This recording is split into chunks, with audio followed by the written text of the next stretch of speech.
Chapter 765. Unknowingly, the first week of the new semester had passed. Whether it was the freshmen who had just entered the school and were interested in everything, or the older students who had been studying in Hogwarts for at least a year, they were all gradually integrated into the intense study in life. Other than the fact that the professor of the Defense Against Black Magic class this semester had changed from the widely praised Lupin to Buddy Crouch Jr., who was disguised as Alastair Moody, nothing much had changed.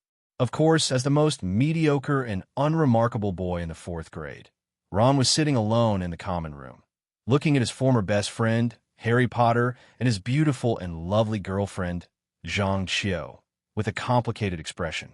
His heart was filled with envy and jealousy. As the youngest son of the Weasley family, a boy who grew up under great pressure since childhood, he was a standard ugly duckling since childhood. Not only did he have to listen to his parents praising how outstanding his brothers were every day, but he could never get what he wanted. Whether it was his clothes, daily necessities, textbooks, or tools, they were all old. Although he understood that it was impossible for his parents to provide the best for every child in order to raise so many children, but under such unequal treatment day after day, the suppressed dissatisfaction in his heart had long been on the verge of exploding. Especially after going to school and getting to know the famous Harry Potter, he increasingly felt that compared to Harry, he was like an insignificant star next to the sun. Almost every time something happened, the first thing people thought of was always the savior, while he himself was the follower of the hero in the adventure story, the kind of small character who couldn't even remember the name of after reading the whole story. Looking at the great Harry Potter, not only did he obtain a huge reputation at birth that most wizards could not achieve in their lifetime, but his deceased parents also left behind a large fortune for him to squander freely. Even the principal, Albus Dumbledore, looked at him in a different light.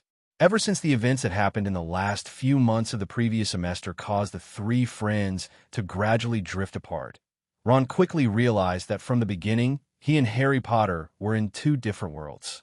Similarly, there was no such thing as friendship at all. It was just that he himself wanted to use the halo of the savior to get more attention. But now all of this was over.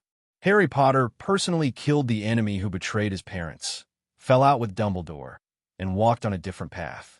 Almost every once in a while, he would become stronger and stronger. Many professors even thought that with his current strength, even if he were to encounter 1 or 2 Death Eaters, it would not be too dangerous. In comparison, the admiration and trust from his classmates seemed to be less important. Damn it, why didn't I become the savior? Ron Weasley clenched his fists tightly and roared loudly in his heart. Intense jealousy and bitterness filled every nerve in his brain. Just as he was about to get up and go to the bathroom to wash his face with cold water to calm down, he suddenly heard a cry of surprise from the common room. He looked up and saw Hermione Granger walking in with a stack of thick books. Many boys who were in a state of excessive ermine secretion tried to curry favor with her, but they were all mercilessly rejected without exception. Due to the activation of her latent bloodline, she looked like an ugly duckling that had transformed into a white swan. No matter where she went, she would cause a commotion. "Good morning." The girl sat down on the seat beside him and greeted him casually. Good morning. You're so pretty today." Ron hurriedly stammered a response to hide the inferiority and panic in his heart. "Thank you, but I hope to hear these words coming from someone else's mouth even more." Hermione rested her chin on her hand, the corners of her mouth curling up slightly, revealing a look of happiness that only a girl in love would have. "Who are you referring to?" Ron suppressed the flames of jealousy burning in his heart and carefully probed. Hermione rolled her eyes in annoyance. "Sorry, it's a secret. I won't tell you." Having said that, the girl flipped open a notebook filled with experiment records and lowered her head to begin working. On the 3rd day of school, she had already gone to the temporary laboratory that Zhang Cheng had set up in the castle, and finally understood the nature and changes of magical energy. She was not like ordinary magi, who were simply users who did not seek to understand it. To her, those profound knowledge and complex changes were like opening the door to a new world. She was filled with enthusiasm. "All right, good luck." Ron pretended to shrug his shoulders carelessly, standing up and quickly making his way to the men's washroom at the end of the corridor. He turned on the tap and splashed cold water on his face, panting heavily as he stared at himself in the mirror. For some reason, he seemed to feel a surge of power surging out from within his body, and his eyes occasionally glowed with a pale yellow light. Just as he thought that he was hallucinating from his anger, his heart suddenly thumped violently. Then, all the jealousy, unwillingness, and anger turned into power, gushing out like a flood. Hair, skin, hands, feet. Almost every part of his body was undergoing intense changes. In the end, he became covered in red scales, looking like a demon from a myths. Even his breath would spurt out flames and a strong smell of sulfur. What's happening to me? The boy looked at his changed appearance in shock and couldn't help but fall into an intense panic. There was no way not to panic. After all, the Weasley family did not have any history of animagus.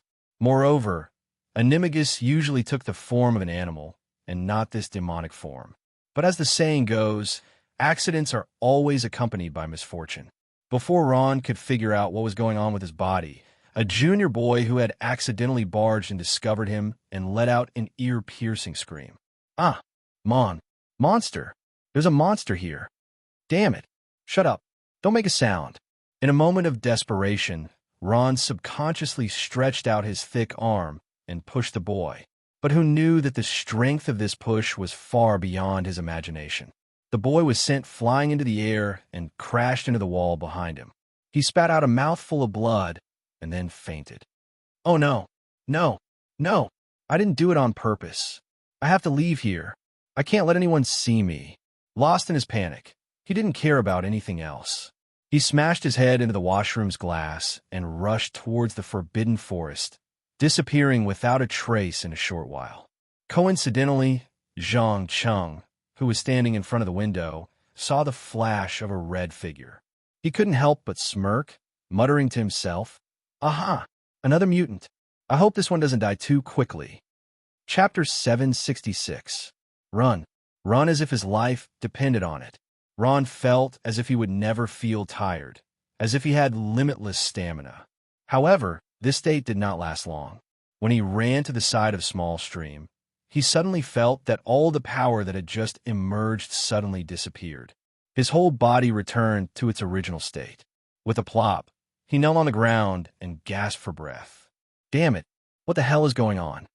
Looking at his usual face in the water, the boy felt as if he had just had a dream, a terrifying nightmare. Just as he drank a few mouthfuls of water and struggled to get up to return to school, he suddenly discovered a shadow standing behind him. Before he could react, a strong sense of dizziness swept over him. Then, his vision turned black, and he lost consciousness. It was clear that the shadow was none other than Zhang Cheng, who had been tailing him. He circled around Ron, whose pupils were dilated as he stood motionless like a puppet, before muttering to himself in a playful tone, "Interesting little lab rat. Let me see what happened to you." The next second, he pressed his left hand on Ron's shoulder and directly used a teleportation spell to return to the secret room onto the castle. Because the soul in Voldemort's diary wasn't able to completely revive during Harry Potter's second year, the Slytherin's secret room, where the basilisk was imprisoned, wasn't exposed. Instead, it was transformed into a well-equipped laboratory, and the basilisk guarding the door was the perfect guard.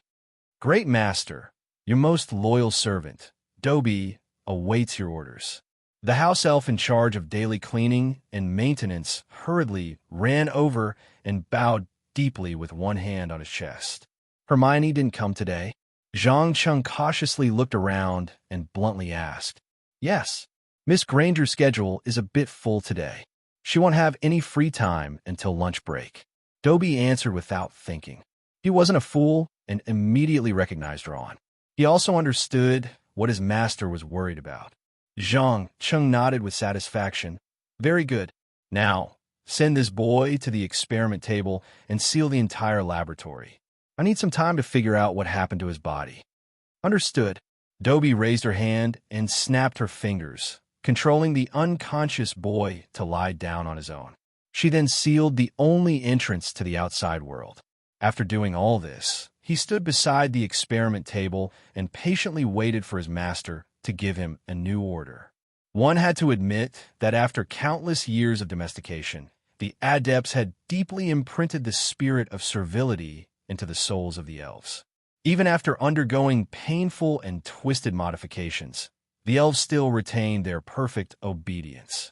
They were more pleasing to their masters than any other kind of servant. Of course, they were not without flaws. The biggest flaw was the ugly appearance of these dwarf-like creatures. After some simple preparations, Zhang Cheng quickly stood in front of the test bench and began the inhumane live test. Not long after, the entire secret room echoed with Ron's screams and wails of extreme pain. There was no sympathy, pity, or guilt. He was like an ice-cold machine, constantly performing all kinds of experiments. He even cut off the organs and limbs of the other party from the inside out and checked them one by one. Such a bloody scene would leave a lifelong psychological shadow in an ordinary person's heart if they saw it. However, with the power of magic, Ron would not die easily no matter how much pain he was in. He couldn't even fall into a coma due to a mental breakdown. He maintained a clear sense of pain from start to finish. Pain. Unbearable pain. If he could commit suicide, he would definitely end his life without hesitation. Unfortunately, his little life no longer belonged to him. It belonged to another cold-blooded person who didn't take human life seriously. He didn't know how much time had passed. Perhaps it was a few minutes, a few hours, or a few days. Just as Ron thought that he would spend the rest of his life in such a miserable state, he suddenly felt that the torture had stopped at some point. Instead, a warm and peaceful energy enveloped him. At the same time, a blurry shadow began to sway in his originally pitch-black eyes. After about 3 to 4 minutes, he finally saw who was standing in front of him. "Good evening, Mr. Weasley. First of all, please forgive me for everything I've done before. Believe me, it was all to figure out what happened to your body." Zhang Cheng politely bowed, a faint smile on his face. It was as if he had just accidentally stepped on the other party's foot and not cut him into 8 pieces. He almost had a mental breakdown. It's you." Ron suddenly jumped up from the experiment table, his eyes revealing helplessness and fear. Although he fainted at the end of last semester's unexpected conflict, he later found out what had happened through some means. He understood that the young professor standing in front of him was, in fact, a powerful wizard that even Headmaster Dumbledore was afraid of. "Relax, I don't mean you any harm." Zhang Cheng softly comforted the boy. "Perhaps you still don't quite understand what that powerful force that suddenly appeared out of thin air is and how amazing its potential is. However, I can tell you that it can change your fate and give you the status, money, and everything you've always dreamed of." "Power? You mean the ability to transform into a demon?" Ron was obviously frightened and couldn't help but shiver. "Demon? Is that how you describe it?" No. That's not a demon at all. It's a power that originates from the Weasley family's bloodline. Think about it. Why do all your siblings have strange red hair? This isn't just a family inheritance. I'm more inclined to believe that it's a phenomenon of atavism. Zhang Cheng explained with a faint smile. "Atavism?" Ron froze for a moment, and then asked in an uncertain tone, "You mean one of my ancestors also has the same ability?" "I'm sorry, I'm still unable to determine whether this power comes from some extinct magical creature or whether it's a mutation of one of your ancestors. However, what I can be sure of is that it's extremely powerful, enough to leave most adult wizards in the dust." Having said that, Zhang Chen casually handed over the clean black robe. In order to facilitate the dissection, he had taken off the other party's clothes at the beginning, and now it was time to return them. After the naked Ron realized this, he hurriedly put on his clothes as quickly as possible. He suppressed the anger in his heart and asked, "What exactly do you want to do to me?" "Do to you? No, I won't do anything to you. On the contrary, I want to teach you how to use this power." Come. Wonderful Bookhouse. Come. Chapter 767. Before the poor Ron could figure out what was going on, he was once again controlled by the house elf and stuffed into a huge wooden cabinet at the side. But this time, he didn't lose consciousness.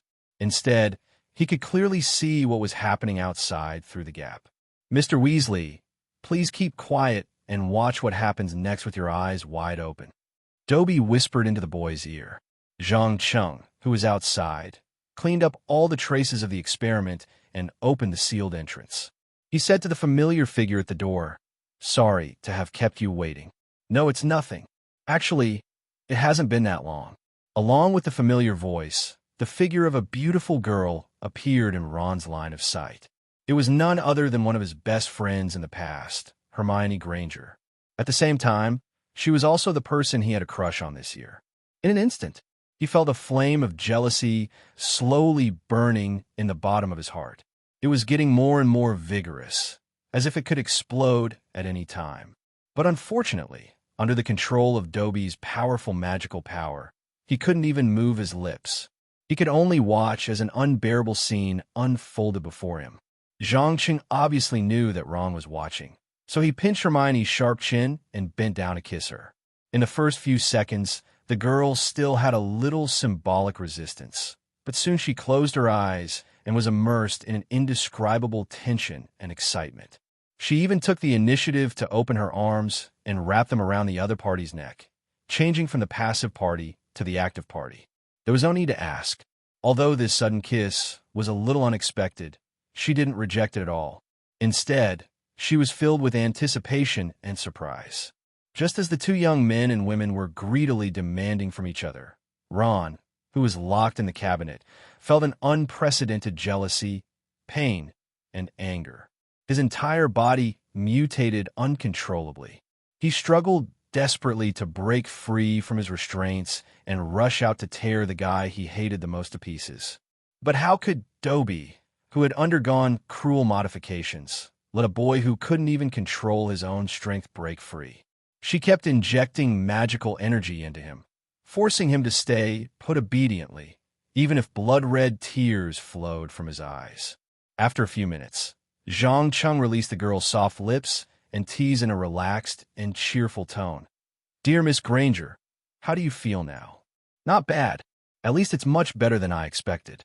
Hermione licked her swollen lips and hurriedly took a few deep breaths, forcing herself to calm down. But no matter how hard she tried, she couldn't stop her body from trembling slightly. Her mind couldn't help but recall everything that had just happened. "Oh, so you've imagined it many times in your mind?" Zhang Cheng's lips curled up slightly, revealing a meaningful expression. "Damn it, your accent is really annoying." Hermione obviously knew what the other party was hinting at. She blushed and rolled her eyes. Then, she walked into the laboratory and asked without looking back, "What experiment were you doing just now? You actually sealed the entrance to the secret chamber?" "It's nothing. It's just an interesting mutant. I've taken some blood samples. If you're interested, you can try to study it yourself." Zhang Cheng pretended to glance at the cupboard and hugged the girl from behind. It was very obvious that everything he did was to arouse the jealousy in Ron's subconscious mind, because through research, he had found that the mutation in Ron's body was very interesting. It was completely stimulated by external factors, and there was no so-called subjective will. Every time he felt a strong sense of jealousy, the power of creation would quickly urge the cells to absorb as much magic energy as possible, causing them to undergo a strong biological mutation. Even the genes, after the transformation, would leave the human category and completely become another kind of creature. However, this power was not the same as the atavism mentioned to the boy before, but a simple individual mutation. For Zhang Cheng, if he could figure out the cause of the mutation, he could use an extremely cheap way to directly use ordinary humans who were so weak that they couldn't even be considered cannon fodder as a source of soldiers. "Oh my God, orange red blood? Are you sure this isn't a joke?" Hermione picked up one of the test tubes filled with blood and asked in disbelief with her eyes wide open. Because she was too shocked, she even forgot to stop the two big hands that were wandering around her body. "A joke? No, my dear, after you've studied it, you'll find out how much energy is contained in this blood. All right, hurry up and pack up and return to the dormitory. I don't want that old thing Dumbledore to find out anything." Of course, if you're ready and want to stay the night, that's fine too. After saying that, Zhang Cheng didn't hide his pair of eyes that were full of aggression, constantly looking up and down at the girl's curvaceous body. No, I'm not ready yet. Hermione was undoubtedly shocked. She hurriedly picked up today's experiment notes and ran out. Watching her graceful back gradually disappear into the darkness, Zhang Cheng then turned around and opened the cupboard door. He said to Ron, who was still in his transformed state with great interest, "Hee, my dear Mr. Weasley, it seems like you already understand how to control that power, right?" "That's right. It's jealousy. Naked jealousy. It's known as the lowest level of all human emotions, the most despicable. Admit it, you're essentially a despicable villain, a villain who craves attention, craves power, status, and wealth." "No, I'm not." Ron gritted his teeth and roared.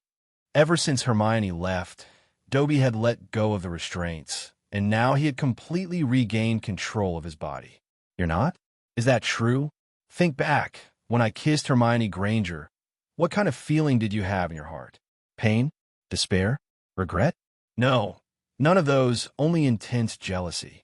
Think back. What did you see when you first transformed? Was it the intimate scene between Harry Potter and his cute girlfriend John Cho? Don't be so nervous, Weasley. I'm not Albus Dumbledore who likes to stand on the moral high ground and criticize others, but someone who can really help you. Come, open your heart and help me complete my research. As long as you cooperate enough, I can even return that beautiful girl to you and give you another chance to pursue her."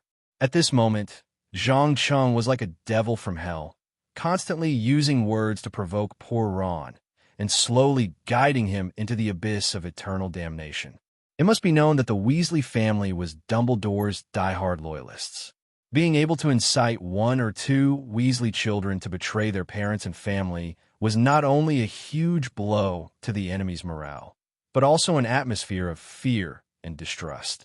As he continued to dig deeper into the potential of his mind ability, he began to gradually experience the intense pleasure of toying with people's hearts. That was a sense of satisfaction that nothing else could give him. Chapter 768. Dragging his tired body, Ron finally returned to Gryffindor's dormitory before daybreak. Lying on the soft bed, he stared at the ceiling with his eyes wide open. His mind was filled with the conversation he had not long ago. His heart was filled with hesitation, indecision, and struggle. Reason kept reminding him that it was best to tell Headmaster Dumbledore or his parents about this matter. But at the same time, another voice was hinting that if he were to tell anyone about this, he would lose the chance to change his fate. He would completely become a foil to the savior Harry Potter and live the rest of his life in a daze. Of course, these were not the most intolerable things. The most intolerable thing for Ron was that Hermione Granger, who was getting more and more beautiful, would throw herself into the arms of another man and kiss him passionately, or even do something more intimate. Once he thought of such a scene, he could not help but feel intense pain and jealousy. His body would also change accordingly. Just like that, with resentment and unwillingness, he fell asleep in a short while. At the same time, he was determined to keep this a secret until he got the girl he had a crush on back from the hands of the other party. Poor Ron did not know that in Zhang Cheng's heart, he was just an insignificant experimental subject, and Hermione Granger was also just a tool with some value. There was no such thing as feelings. If one day they lost their value, they would definitely be thrown away like trash without hesitation. As he knew more secrets, and his ambition grew bigger, Zhang Cheng's heart had long become cold and ruthless. Excluding Elizabeth, whose situation was a little special, the only difference in the rest of the people in his eyes was the level of their value. As long as he could become an existence that surpassed everything, it did not matter how huge the price he had to pay. To a certain extent, he could be considered a typical example of abandoning everything for his ideals. Days passed, and when the students from the two magic schools, Booze Bottom and Durmstrang, arrived, the curtains of the top 3 tournament had finally been raised. Just like the Pirate King, Gored, just like Roger's cry before he was executed, the students from Hogwarts were also attracted by this dangerous tournament that could bring fame, wealth, and glory. Almost everyone was eager to become a warrior and represent their school in battle. But it was a pity that Headmaster Dumbledore quickly and ruthlessly shattered the fantasies of the junior students. He personally set an age limit. Unless one could crack the defense of magic, it would be impossible to even throw their names into the Goblet of Fire. Looking at the interesting scene in the hall, Zhang Cheng, who had kept a low profile this semester, suddenly stood up and placed a badge beside the Goblet of Fire in front of everyone's eyes. In an instant, all the adult wizards could feel a powerful repulsive force dispersing the magic barrier that limited the age of registration.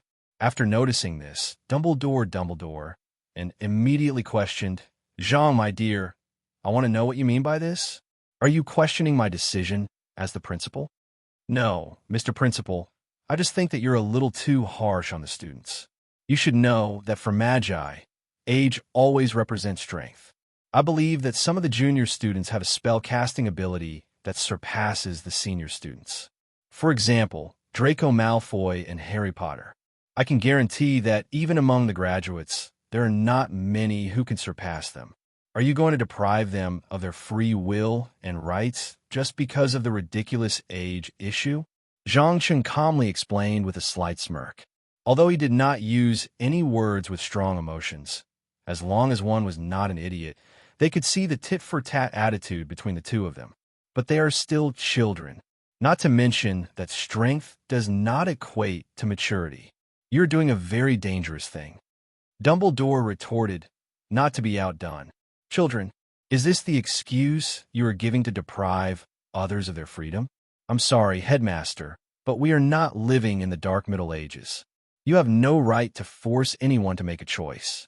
At this point, Zhang Cheng opened his arms and shouted at the students who were waiting eagerly below the stage. "Lovely students of Hogwarts, tell me, do you desire to make every choice in life according to your own will, or do you want others to make the choice for you?" "Ourselves. That's right. We want to make our own choice. Freedom. We want freedom." For a moment, the students who had been suppressed by the school rules for a long time finally broke out with unprecedented resistance. Admiring the chaotic situation he had created, Zhang Cheng turned around and stared into the old man's angry eyes. He said meaningfully, "See, this is their choice. I'm sorry, Headmaster, but I'm afraid this time you can't suppress the students' free will like before. You are playing with fire." Dumbledore warned with a serious expression. "No, you're the one playing with fire, Headmaster." "Well, put away that scary expression. Don't forget that we still have guests." Zhang Cheng fearlessly glanced at Olam Maxim, who was half-giant, and Igor Kakarov, who was sitting in his seat with a look of anticipation. "I swear, at the end of this semester, I will expel you," Dumbledore solemnly declared. Zhang Cheng shrugged his shoulders indifferently and responded with a sneer. "Is that so? I also want to oust you from the headmaster's position. Let's see who will have the last laugh." When Dumbledore heard this sentence, his pupils suddenly shrank, and he began to regret the decision he made 2 years ago. He never dreamed that an Asian who seemed to have no foundation could actually work closely with the nobles of the British magic world in just 2 years and continuously create huge trouble for him. Now, it had risen to the level of a real threat. In the end, this short confrontation ended with Zhang Cheng's victory. After all, even the headmaster couldn't go against the wishes of more than 90% of the students in the school. He could only hold his nose and let the badge dispel the age limit, so that every student had the right to participate in the top 3 tournament. Obviously, this was the first time that the old antique Dumbledore, who had lived for more than 100 years, felt the terrible power of the word freedom. In the world of ordinary people, the Americans had launched countless wars to maintain their interests and hegemony under this slogan, plunging several countries into chaos, hunger, and war, and causing millions of innocent people to die. But interestingly, even in the age of the highly developed internet, there were still a large group of idiots who believed that those planes, tanks, cannons, and fleets brought freedom, a freedom more precious than survival. Come, wonderful bookhouse. Come. Chapter 769. Professor, the speech you gave yesterday was so cool. Little you said, just as you dream. That's right. From today onwards, I will be your most loyal follower and admirer. Freedom, what a wonderful word. I wish I could have more. Yes, we should vote to decide which school rules can be kept and which should be thrown into the trash heap of history. This is no longer the dark and ancient Middle Ages. The next day, Zhang Cheng was warmly welcomed by countless students during the magic practical class.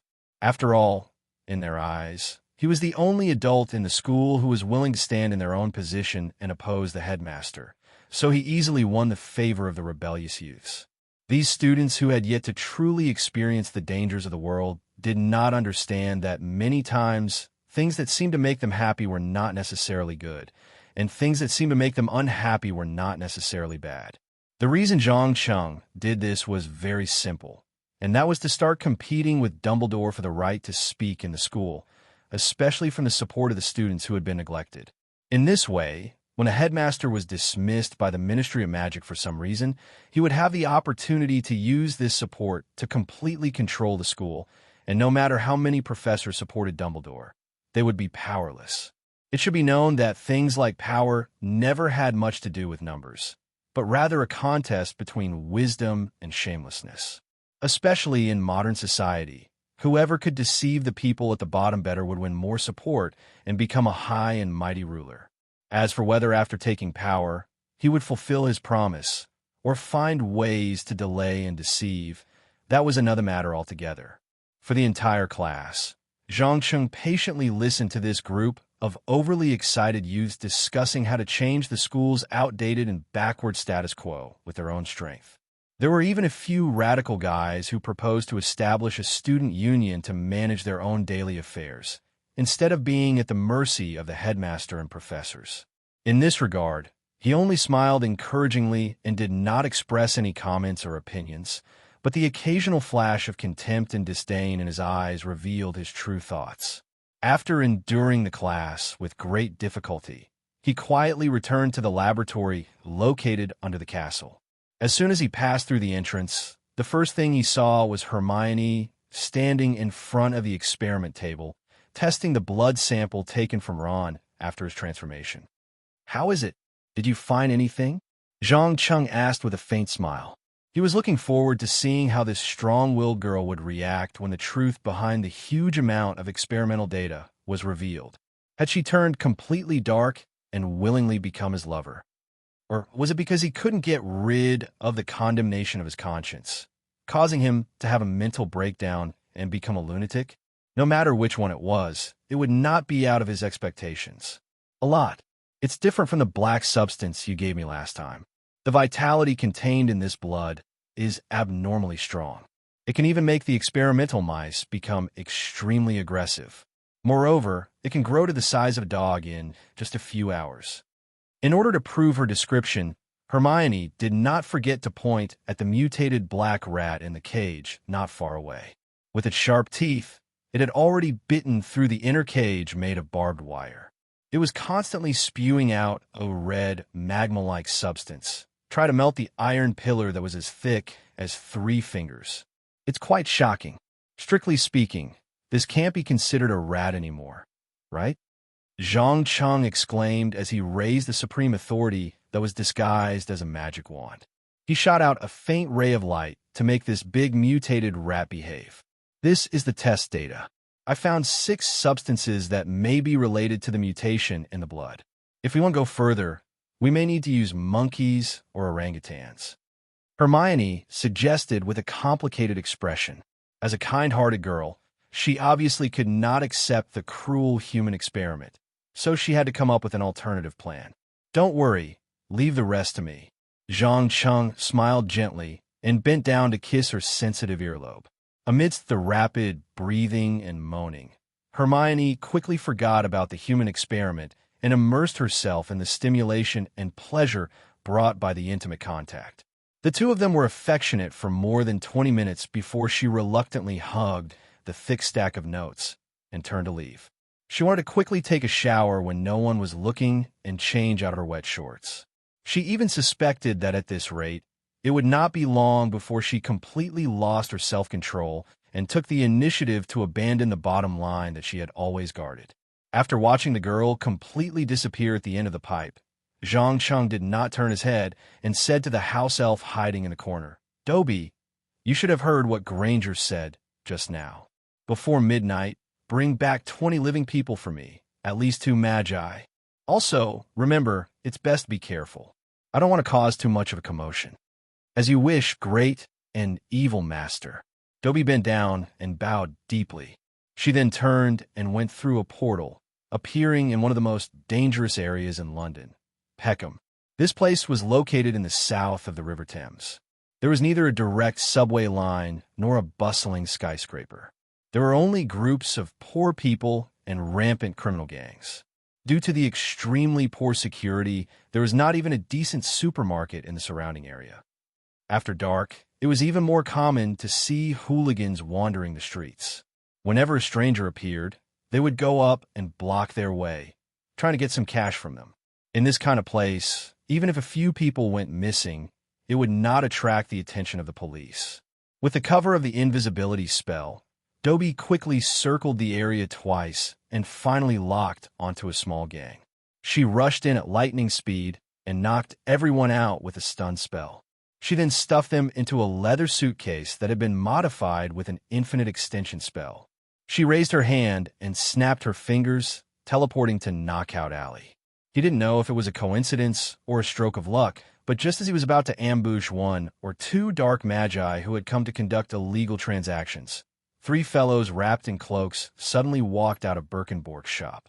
They looked around mysteriously and didn't notice the house elf hiding in the corner at all. Dobie naturally wouldn't let go of such a rare opportunity. She immediately shot a disarm spell at the closest person, then used the soul-seizing spell to control another magus to attack her companion. The latter was caught off guard and immediately fell to the ground. In the blink of an eye, 3 magi who had come to sell dark magic items under the cover of night had fallen at her hands. Looking at the shocked and confused faces of the other party, the house elf instantly revealed a chilling smile. She muttered to herself in a voice that only she could hear, "Ah, 3 dark magi. The master will surely reward the able Dobie for this. Don't worry, gentlemen. I promise that your sacrifice will be meaningful." Chapter 770. On the 31st of October, the lively Halloween dinner was held in the Hogwarts Auditorium as scheduled. Unlike last year, the students were not only looking forward to the delicious meal this time, but also to the announcement of the contestants for the trifecta. Due to Zhang Cheng's interference, 90% of the students from the 3 magic schools had secretly inserted their names into the list, even though they knew in their hearts that the probability of them being selected was less than 1%. At this moment, the selective belief of humans was vividly displayed. It was like buying a lottery ticket. Almost every buyer knew that the probability of winning was 1 in millions or even tens of millions, but they still felt that they were the lucky one. But if it was something else, such as a food that had a 1 in 10,000 chance of causing cancer, then people would treat it as a scourge and would rather choose not to eat it than take the risk. No wonder scientists would say that whoever grasped human psychology would be able to control human behavior. Admiring the pairs of excited and expectant eyes of the students below the stage, Zhang Cheng's originally expressionless face quickly flashed with a hint of playfulness, and at the same time, he focused his attention on Buddy Crouch Jr., who was not far away. I have to say, I don't know if this guy has read the book, The Self-Cultivation of an Actor, but he can actually act the crazy Alastor Moody so vividly that even the old fox Dumbledore was fooled. Of course, it was not that his acting skills were that good, but he had found a simple and clear method that would not cause anyone to suspect him. This method was to bark like a mad dog at those who had once joined the Death Eaters, such as Severus Snape, Professor of Potions and Principal of the Slytherin Academy, and Igor Kakarov, Principal of the Durmstrang School of Magic.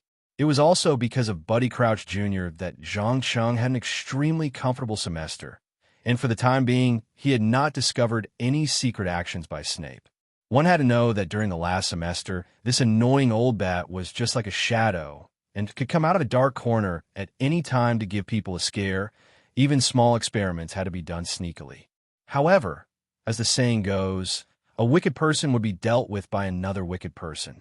When faced with a real lunatic, even someone as powerful as Snape had to choose to back down. After all, he was once the Dark Lord's right-hand man, and his deeds were not clean. As the last bit of food on the plate was cleaned up, Dumbledore, who had maintained a serious expression, finally stood up and waved his wand. In an instant, all the pumpkin lamps and candles were extinguished, and the entire hall was pitch black. Only the goblet burning with blue and white flames emitted a dazzling light. As a medium for signing magical contracts, the Goblet of Fire was undoubtedly very powerful. It was enough to deter most opportunistic fellows. Unfortunately, no matter what, it was still an inanimate object. It did not have a soul, nor did it have the ability to think independently. Once it encountered an adept, it would inevitably be deceived. It's time. Those whose names are called, please go through the door behind the staff table to the next room. The old man did not say much. After nodding at the other two principals, he stared straight at the goblet, patiently waiting for it to call out the name of the first contestant. After about 10 seconds, the Goblet of Fire suddenly spewed out red sparks. Immediately after, a burnt parchment floated out of the flames. Dumbledore grabbed it in his hands and announced with a clear and powerful voice, "The contestant representing Durmstrang in the tournament of the top 3 is Victor Krum." For a moment, the hall was filled with thunderous applause. Many of the little fellows even jumped up in excitement. It was obvious that as a seeker who had participated in the Quidditch World Cup finals, this young man was rather popular. He was no different from the top sports stars in the world of ordinary people. Without another word, he stood up and strode towards the designated door. Not long after, he disappeared into the darkness. When the sounds of discussion in the hall had quieted down, the Goblet of Fire spat out a second parchment. The representative of Booth Bottom is Hibiscus Drackle. As Dumbledore's voice rang out again, a girl so beautiful that it made people's hearts palpitate stood up. She raised her chin high and walked towards the next room with an elegant and proud posture. Wherever she passed, the boys could not help but stare with their eyes wide open. Their breaths subconsciously became hurried. The air was filled with a strong smell of hormones. Fortunately, this awkward situation only lasted for less than 30 seconds. Otherwise, who knew what kind of embarrassing joke it would have been? After watching the girl with a special bloodline leave, Dumbledore turned around and took out the third parchment from the Goblet of Fire. Just as he lowered his head and was about to read the name on it, he suddenly froze. His old face revealed an expression of disbelief. After a full 2 to 3 minutes, he announced in a deep voice, "The contestant representing Hogwarts in the tournament of the top 3 is Ron Weasley." What? My God, how is this possible? The youngest son of the Weasley family? What qualifications does he have to represent Hogwarts in the tournament? That's right. This is the most ridiculous thing I've ever heard in my life. For a moment, every student of Hogwarts could not help but protest loudly. Even Ron's Gryffindor Academy was no exception. After all, in everyone's mind, there were only 2 people who were qualified to represent Hogwarts in the tournament. One was Draco Malfoy, who had risen rapidly since his second year and was recognized as the king of duels in the school. The other one was Harry Potter, the savior, who was able to chase after Dracos, but after making the first move. As for Ron himself, when he heard these criticisms and curses, he did not try to explain, nor did he refute loudly. He only lowered his head and squeezed out of the crowd. But it was not difficult to see how angry he was from his tightly clenched fists. It was to the extent that his pupils flashed with a pale yellow light from time to time. He could not wait to immediately transform and shut those bastards who were mocking him up. Power. The boy had never been so eager to obtain the power to crush everything. At this moment, he finally realized that his previous actions of carefully currying favor with Harry Potter were laughable. If he had not suddenly come to his senses, in the eyes of others, he would always be a clown who surrounded the savior. Under the strong influence of jealousy, every cell in Ron's body began to absorb the magical energy in the surrounding air and then violently released it. Bang! After the violent explosion, The marble under his feet suddenly collapsed, shattering into countless pieces that flew in all directions. This made the students who were still denouncing him shut their mouths. Shock, doubt, puzzlement. Even the twin brothers of the Weasley family could not believe that their own little brother could actually use magic to shatter a piece of solid marble without even a spell. Come, wonderful book house. Come. Chapter 771. As one of the most powerful wizards in the British magic world, Albus Dumbledore naturally noticed the changes in Ron's body and frowned subconsciously. But before he could decide whether to stop Ron and say something, the goblet of fire changed color again and spat out a piece of burnt parchment. This strange phenomenon not only made him somewhat incredulous, but the other two principals and the noisy students below the stage were also stunned, as if they had seen something impossible. The reason why the Triwizard Tournament was called the Triwizard Tournament was because each of the three schools sent a representative to participate. But now, after all three contestants had been chosen, there was one more person. For a moment, the whole hall was silent. Everyone was waiting for the principal to read out the name on the piece of parchment. Feeling the atmosphere getting more and more strange, the old man hurriedly cleared his throat and said, "Ahem. I have to admit that this is a little unexpected, but according to the magical contract of the Goblet of Fire, the fourth contestant of the Triwizard Tournament, Harry Potter, please come to the waiting room." "No, I protest. How can Hogwarts have two contestants? This is against the rules. It's not fair." As soon as he finished speaking, the principal of Durmstrang School of Magic, Igor Kakarov, impatiently jumped up and shouted, "That's right. You have to give a reasonable explanation, or we have the right to go on strike." Ola Maxim also followed closely behind. No matter what, the Triwizard Tournament was a contest of the reputation and status of each school. Before the next tournament, the winner had the right to announce to the public that they were the best magic school in all of Europe. So no matter if it was the principal or the students, they were all pumped up to bring back the glory of the final victory. But the problem was that Hogwarts had suddenly obtained 2 places, and their chances of winning had doubled. Moreover, it was the famous Harry Potter in a magic world, so how could it not cause a backlash? "I'm sorry, both of you, I don't think this is the place to talk. Why don't we go to the back and slowly figure out what happened?" Dumbledore glanced at the indifferent boy and took the initiative to make a suggestion. Since they completely fell out last semester, he had never talked to Harry Potter in private, and he knew that Harry's personality was getting farther and farther away from his expectations. "Okay, let's go next door. I hope this isn't a farce." As the principals grumbled and complained, the adult magi quickly left their seats. Only Zhang Cheng remained in his seat, not moving at all, as if he did not care about this matter at all. But just because he didn't care didn't mean that Harry didn't care. The boy, who had survived the disaster, took advantage of the fact that no one was paying attention to him and quickly walked up to him. He lowered his voice and asked, "Teacher, I don't understand. Why was Ron chosen? Could there be a conspiracy behind it?" "Conspiracy? No, my dear student.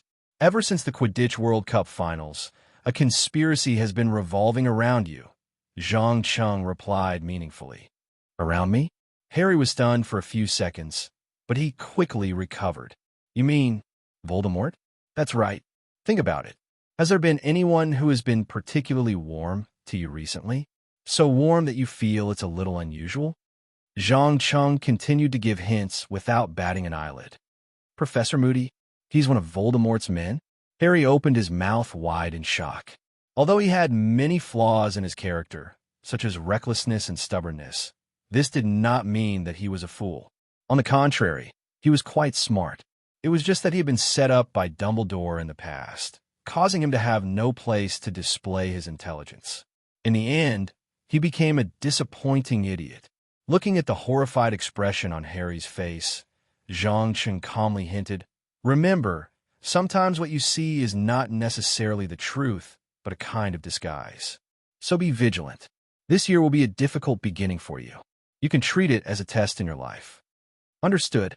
Thank you for your advice." Harry bent down and bowed deeply, then went through the door and entered the next room.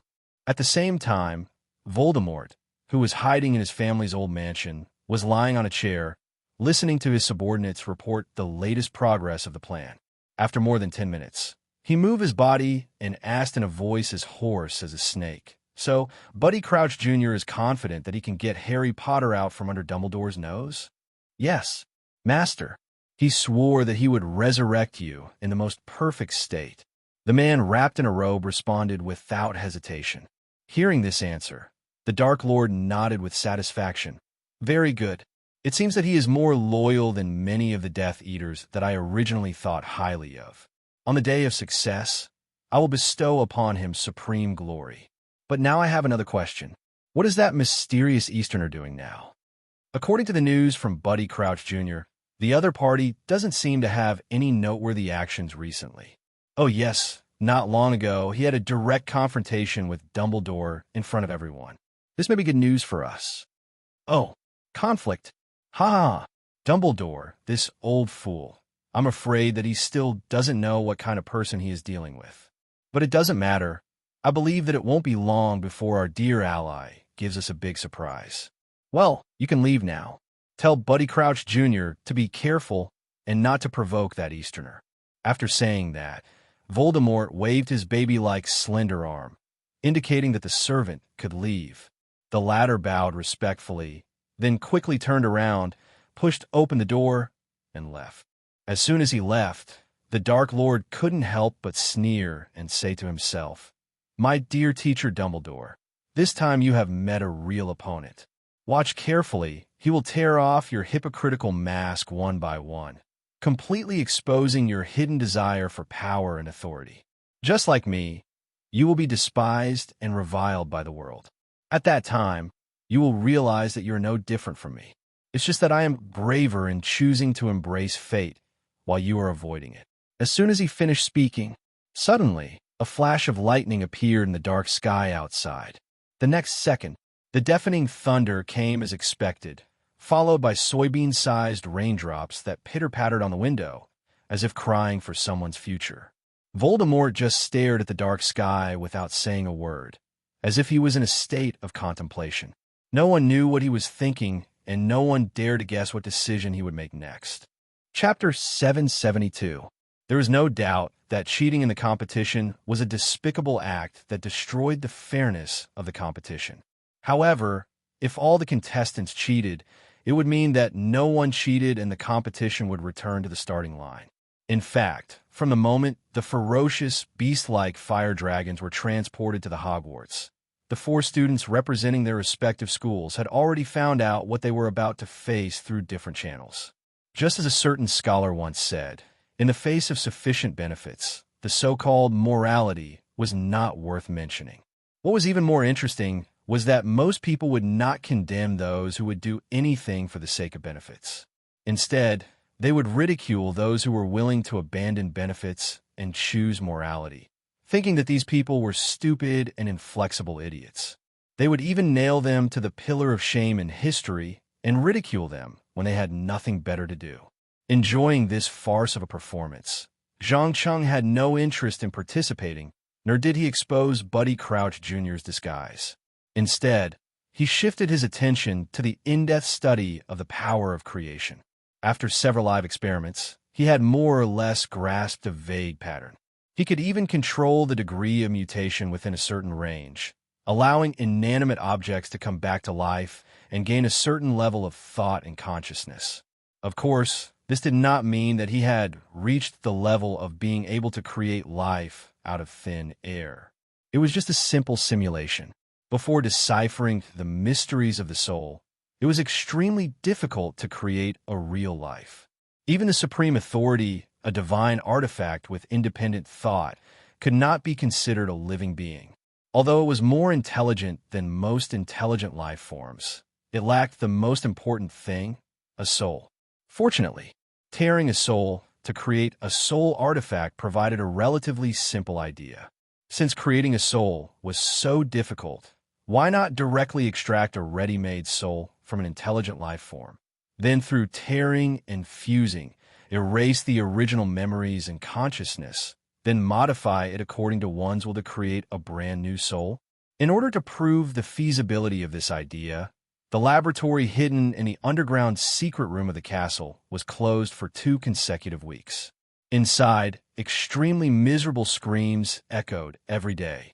But to Zhang Cheng, this little bit of interference was nothing at all.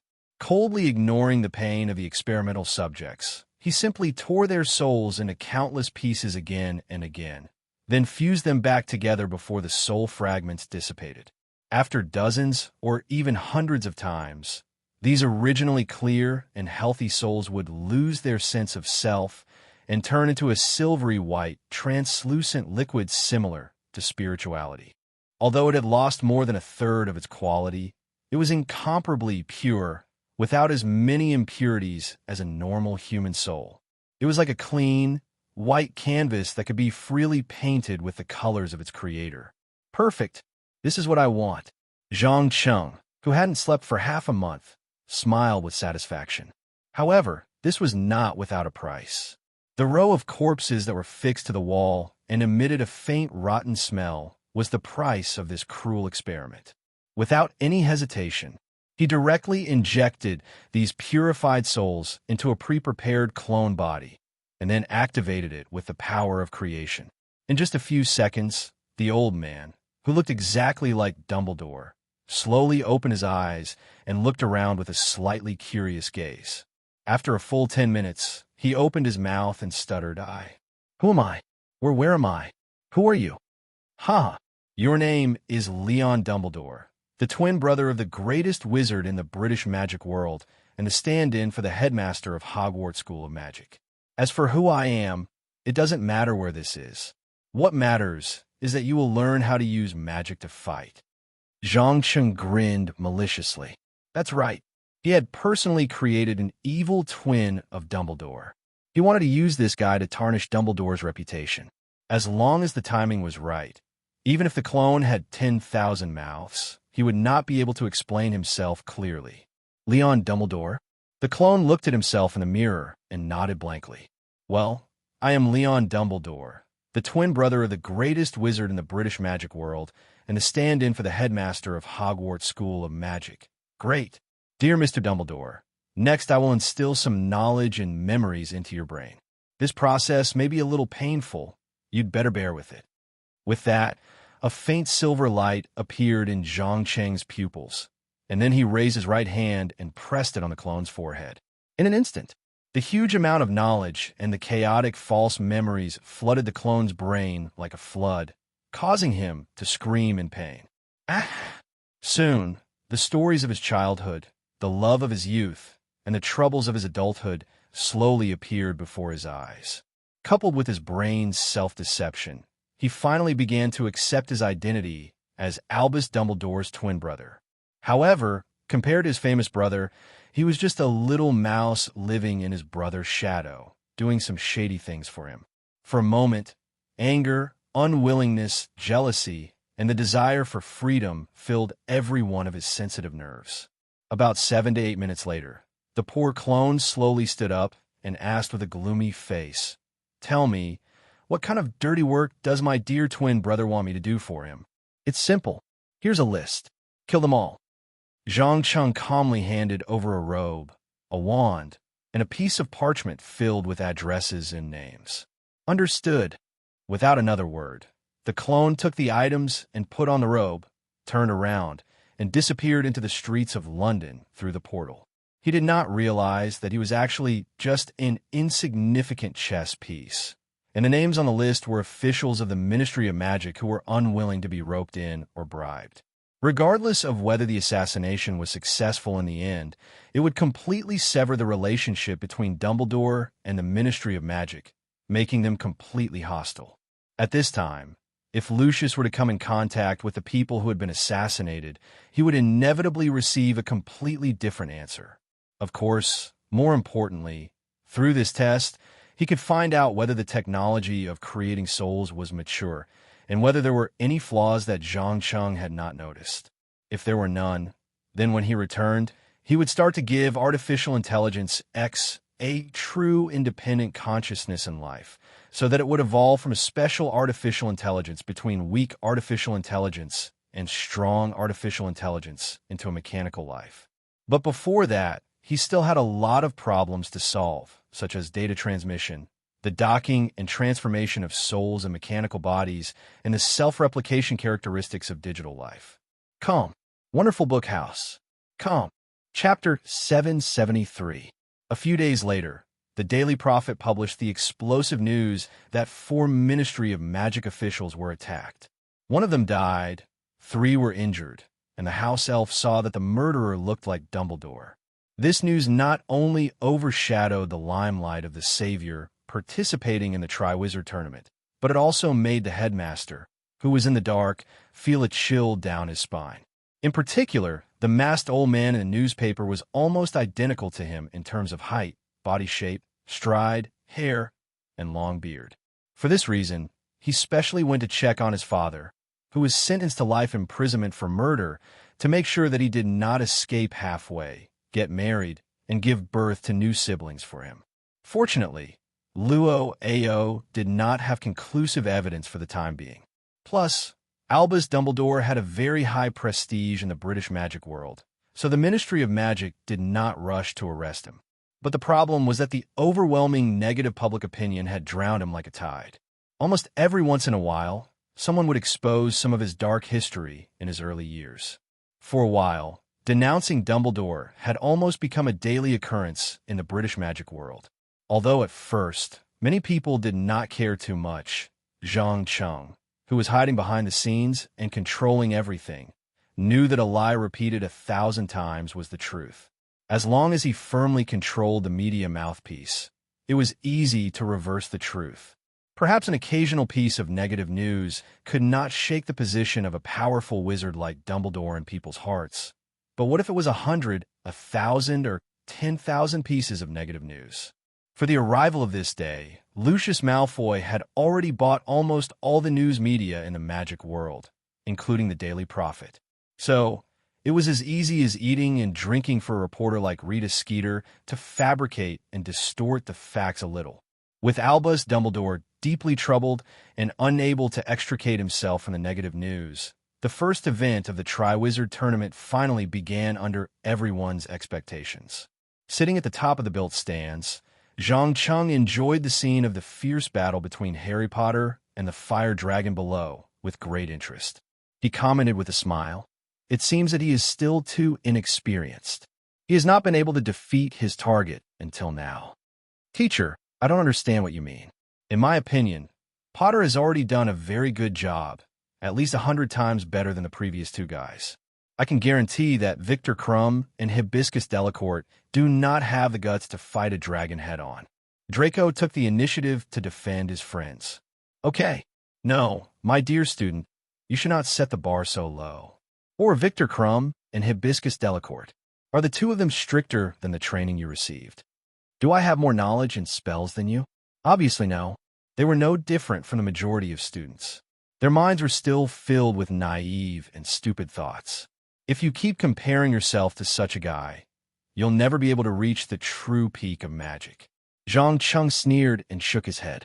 When Draco heard this, he quickly lowered his head and admitted his mistake. "I'm sorry to disappoint you, but I still don't understand. Why do you think that Potter would be able to quickly subdue a fire dragon with extremely high magic resistance in a head-on battle? Remember, being good at using intelligence is the mark of a powerful adept. The so-called powerful fire dragon in your eyes is still just a wild beast without any intelligence.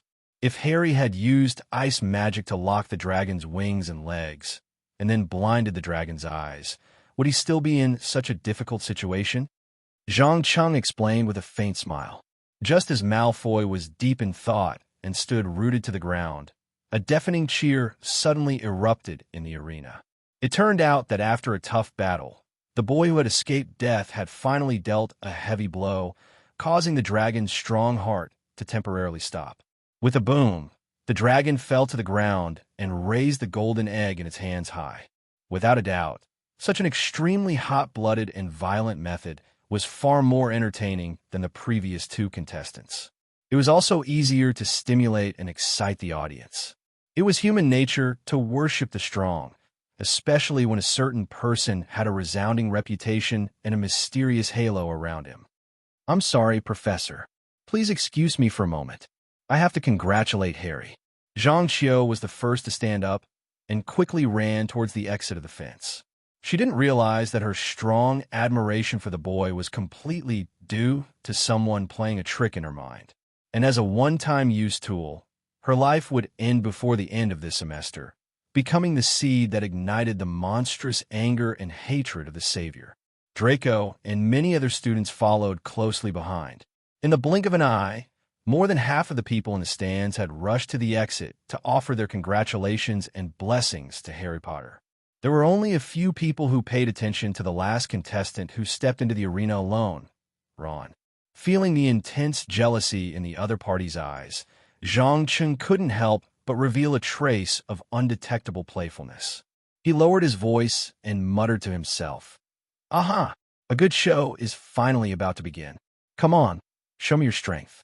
Let me see how far you can go. What are you muttering about?" Hermione apparently heard something and curiously raised her head. "No, nothing. I'm just looking forward to his performance."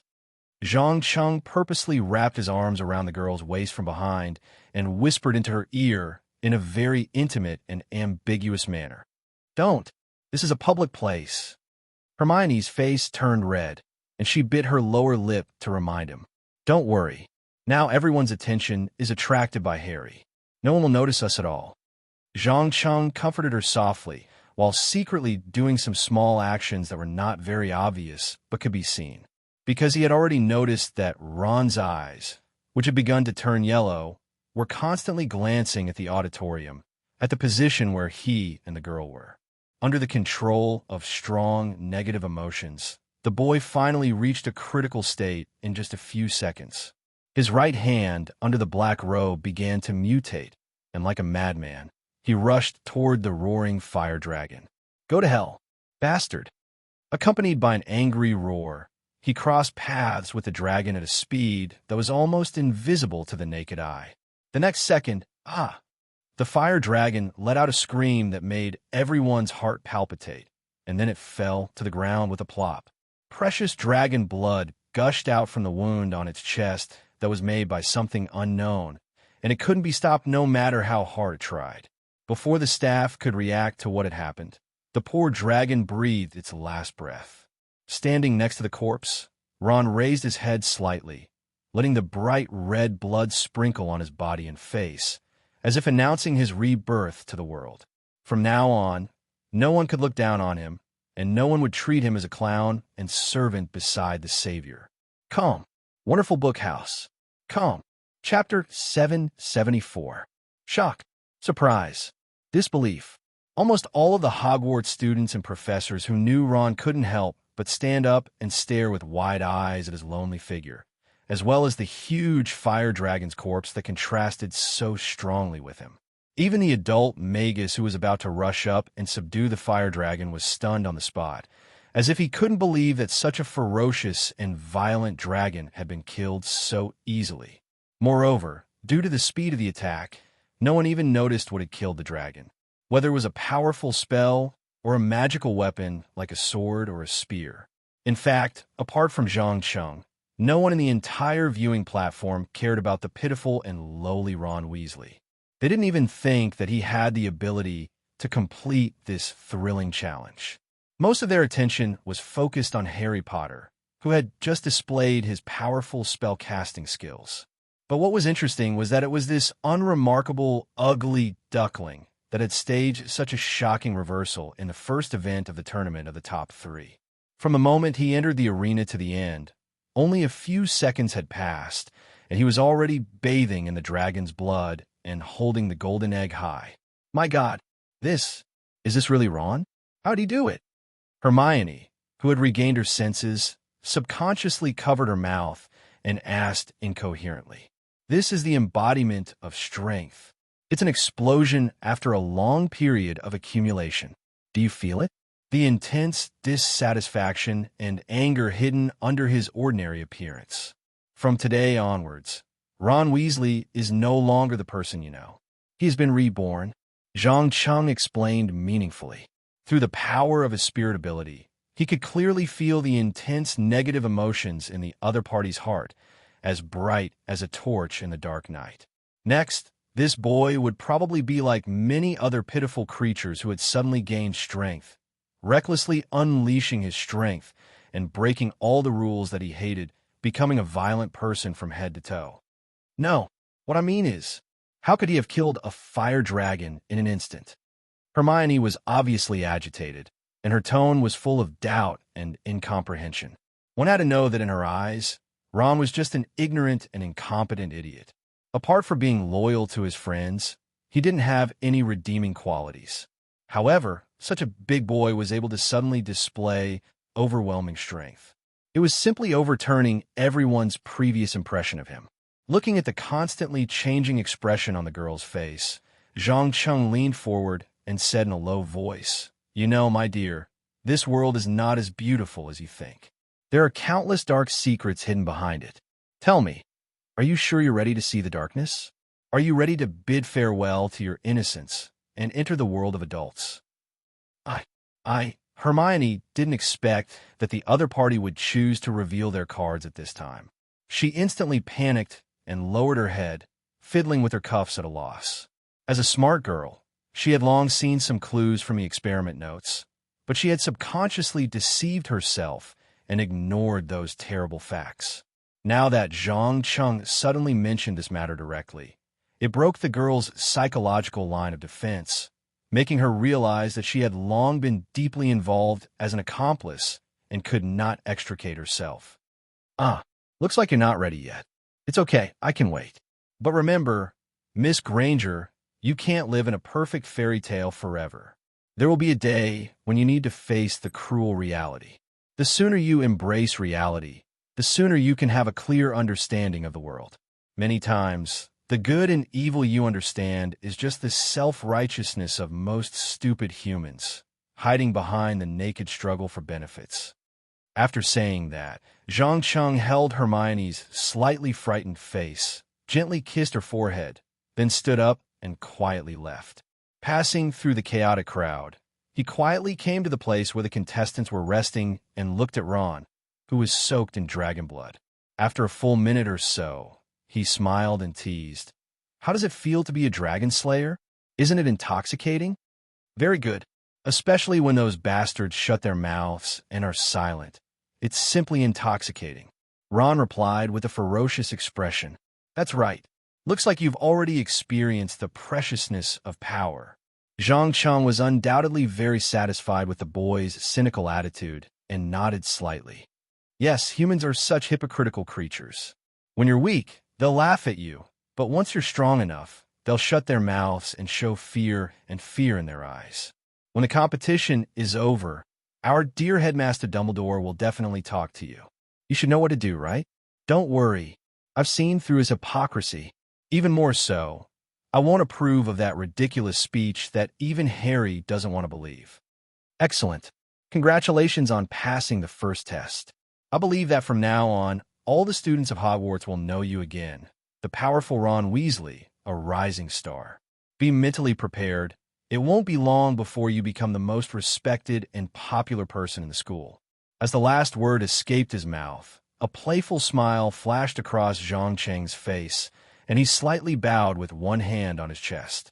Being adept at grasping the heart, he understood that at this moment, what the boy most desired was respect from others, so as to satisfy his pitiful self-esteem. In fact, in the process of interacting with others, often a small, unintentional action could close the distance between them and establish a relationship of trust or goodwill. For this kind of action that didn't require much investment to reap huge returns, Zhang Cheng didn't mind doing more of it. After all, there was no loss to him at all. At the same time, Albus Dumbledore's evil twin brother, Leon, was lying in ambush near a telephone booth in the heart of the English capital, London. Of course, this wasn't any ordinary telephone booth, but a secret entrance to the Ministry of Magic. Anyone who walked in and dialed 624442 and stated their intentions would activate the corresponding mechanism. However, since he had a bounty on his head, it was naturally impossible for him to swagger in. so he could only hide here and patiently wait for his target to appear. About half an hour later, a few magi escorted a small old man with curly gray hair, who looked a little stout, out of the telephone booth. There was no hesitation. The clone Leon immediately rushed out from a dark corner, raising his magic wand and shooting out a green death curse. It directly knocked the unlucky fellow on the outermost side to the ground, killing him on the spot. Damn it, there's an attacker. Quick, protect the minister. Call for help. He's too strong. We can't stop him with just a few of us. For a moment, all sorts of panicked voices rose in waves. Without asking, it was obvious that the small old man was none other than the current British Minister of Magic, Connolly Fudge. He looked extremely nervous, especially the attacker's long white beard and hair, which were exactly the same as his old friend Albus Dumbledore. Come, wonderful bookhouse. Come.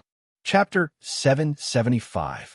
Avatar, Retribution, Armor of Steel, Disarm, Blazing Inferno. The once bustling streets of London turned into a dangerous battlefield in the blink of an eye as the adepts attacked each other. Several ordinary people who didn't manage to escape in time died to the terrifying spells shot out from the wands. Some of their corpses were even blown to pieces. Fortunately, this place was only a few steps away from the Ministry of Magic.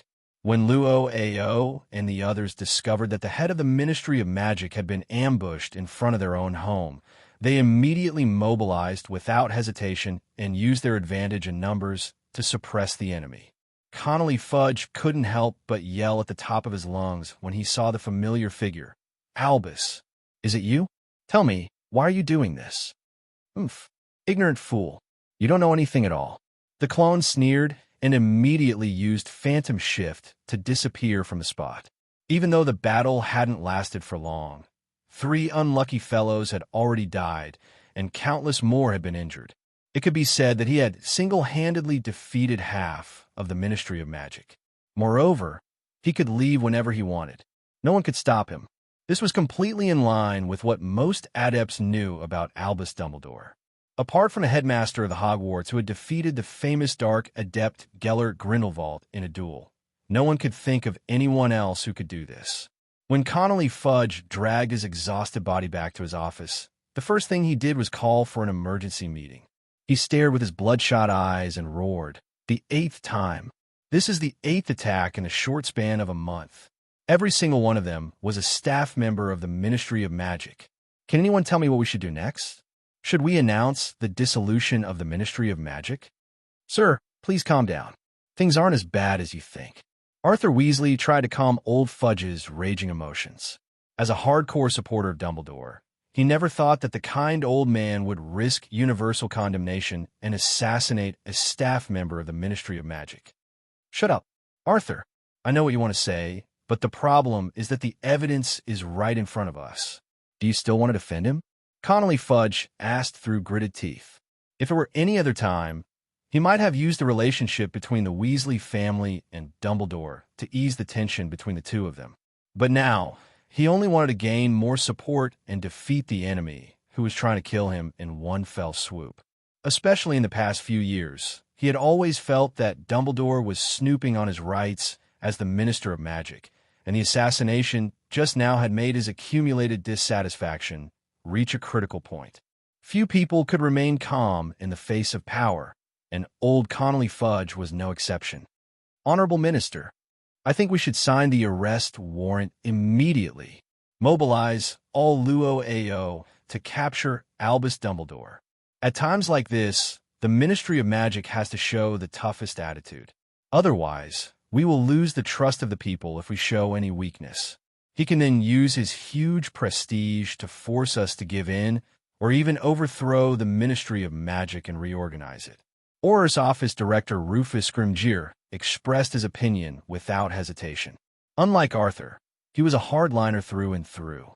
He had never been interested in people like Dumbledore who were fishing for fame. "Well said. I also agree with Scrimgeour's suggestion. Indeed, Dumbledore has defeated the Dark Wizards many times in the past and saved the magic world. But this can't be an excuse for him to escape justice." An old woman in her 50s hurriedly nodded. Unlike the previous two speakers, she was backed by the aristocratic faction led by Lucius Malfoy. Recently, she had been waiting for the right opportunity. Now that the opportunity had presented itself, of course, she wouldn't let it go easily. The other man next to him exchanged a look with the former and echoed, "I agree too. Look at what Dumbledore has done in Hogwarts all these years. Not only did he commit all sorts of outrages and squander the school's assets, but he also ignored the school board's protests many times and treated the best magic school in England as his own private property. Now, he has the audacity to assassinate the Minister of Magic in public. He should be sentenced to capital punishment. Everyone, I have to remind you, we still don't have any concrete evidence to prove that guy is Dumbledore." Seeing that the situation was getting worse, Arthur Weasley immediately stood up and tried to change the topic. He couldn't believe that once the Ministry of Magic signed the arrest warrant, it would be a terrible disaster for Dumbledore and even the entire Hogwarts. "No, Arthur, we already have enough evidence. Have you forgotten that when I called out Albus' name, he didn't directly deny it? Also, other than Dumbledore, can you find a second wizard who could easily escape from the siege of a dozen Luao?" Connolly Fudge asked with a sneer. "Yes. Have you forgotten the case of the mysterious deaths of a dozen Luao a few years ago? Perhaps this was a plot by the mastermind to frame Dumbledore." "Enough. Arthur Weasley, as the Minister of Magic, I now announce that you are fired. Scram, get out of here. From now on, the Ministry of Magic doesn't need Dumbledore's dog. Rufus, I authorize you to immediately bring men to arrest Albus Dumbledore. If he dares to resist, kill him on the spot. The British magic community has tolerated his misdeeds for too long. It's time to let everyone understand that Dumbledore is only a mortal and has no right to be above the law." Connolly Fudge clenched his fists tightly as he said this, his eyes emitting a chilling madness. "Understood. Rest assured, Mr. Minister, I guarantee that Dumbledore will be arrested and brought to justice." The Auror office director stood up and bowed slightly before disappearing at the end of the corridor outside the door with large strides. Greed, ambition, jealousy, vanity. As long as humans existed, they would never be able to get rid of their innate nature. No matter how they try to hide it, they would inevitably hate those minorities who were smarter and more outstanding than themselves. With a little guidance, this kind of emotion could evolve into a large-scale and targeted campaign of isolation and exclusion. Over 2,000 years ago in ancient Greece, the citizens of the city of Athens had exiled their most outstanding leader in the name of opposing a dictatorship. Now, the British magic community could naturally use the same reason to attack Dumbledore and even imprison him in Azkaban as a criminal. In fact, this incident happened to expose the dark psychology of the masses, as described in the book A Crowd of Crows. The mastermind behind the scenes, Zhang Chung, only played a guiding and driving role. He probably didn't expect that Dumbledore would become a thorn in the side of most of the Ministry of Magic's bureaucrats not long after the plan was launched. Chapter 776. Anyone who knew Rufus Scrimgeour knew that he was a man of action. If he made an important decision tonight, he would not wait until the next day to carry it out. After getting the authorization from Elder Connolly Fudge, this hardliner, who was known as a fearless lion, took less than an hour and a half to break into the Hogwarts auditorium. In front of the teachers and students of the three magic schools, he shouted at the old man who was having his meal, "Albus Dumbledore, I now declare that you are under arrest for attacking and killing an official of the Ministry of Magic." "What? Are you kidding me? Are the people of the Ministry of Magic crazy?" Before the main character could react, the surrounding students and professors were the first to react, especially Maliva McGonagall, who was in charge of teaching Transfiguration. She even took out her wand and was ready to fight. Unfortunately, before she could do anything, Dumbledore raised his hand and signaled everyone to calm down. He took the initiative to ask, "Scrimgeour, you just said that I attacked and killed an official of the Ministry of Magic. Do you have any evidence?" Stop playing dumb. Just a few hours ago, you attacked in front of the Ministry of Magic and killed 3 of us with your own hands. Now you want to pretend to be innocent? Rufus sneered and took out his wand to cast a scene reenactment spell. In an instant, a wisp of white mist quickly spread in the air, and then the fierce battle that had happened not long ago was shown. As the director of Luo Ao's office, who was a mixture of the army and the police in the magic world, he was not as reckless as he usually was. On the contrary, he was a man who looked tough but had a delicate heart. He understood that to arrest a wizard with great influence, he must not only rely on tough means, but also have convincing evidence. At the beginning, there were a few people in the auditorium who defended Dumbledore, but as time went on, their voices became softer and softer, and finally, it fell into a dead silence. Not to mention most of the students who were watching the show. Even Maliva McGonagall had an extremely ugly expression on her face. The reason was simple. Although the attacker was wearing a mask, his height, voice, eyes, demeanor, and powerful spell-casting ability were exactly the same as Dumbledore's. Even the people closest to him would have a hard time distinguishing the real from the fake.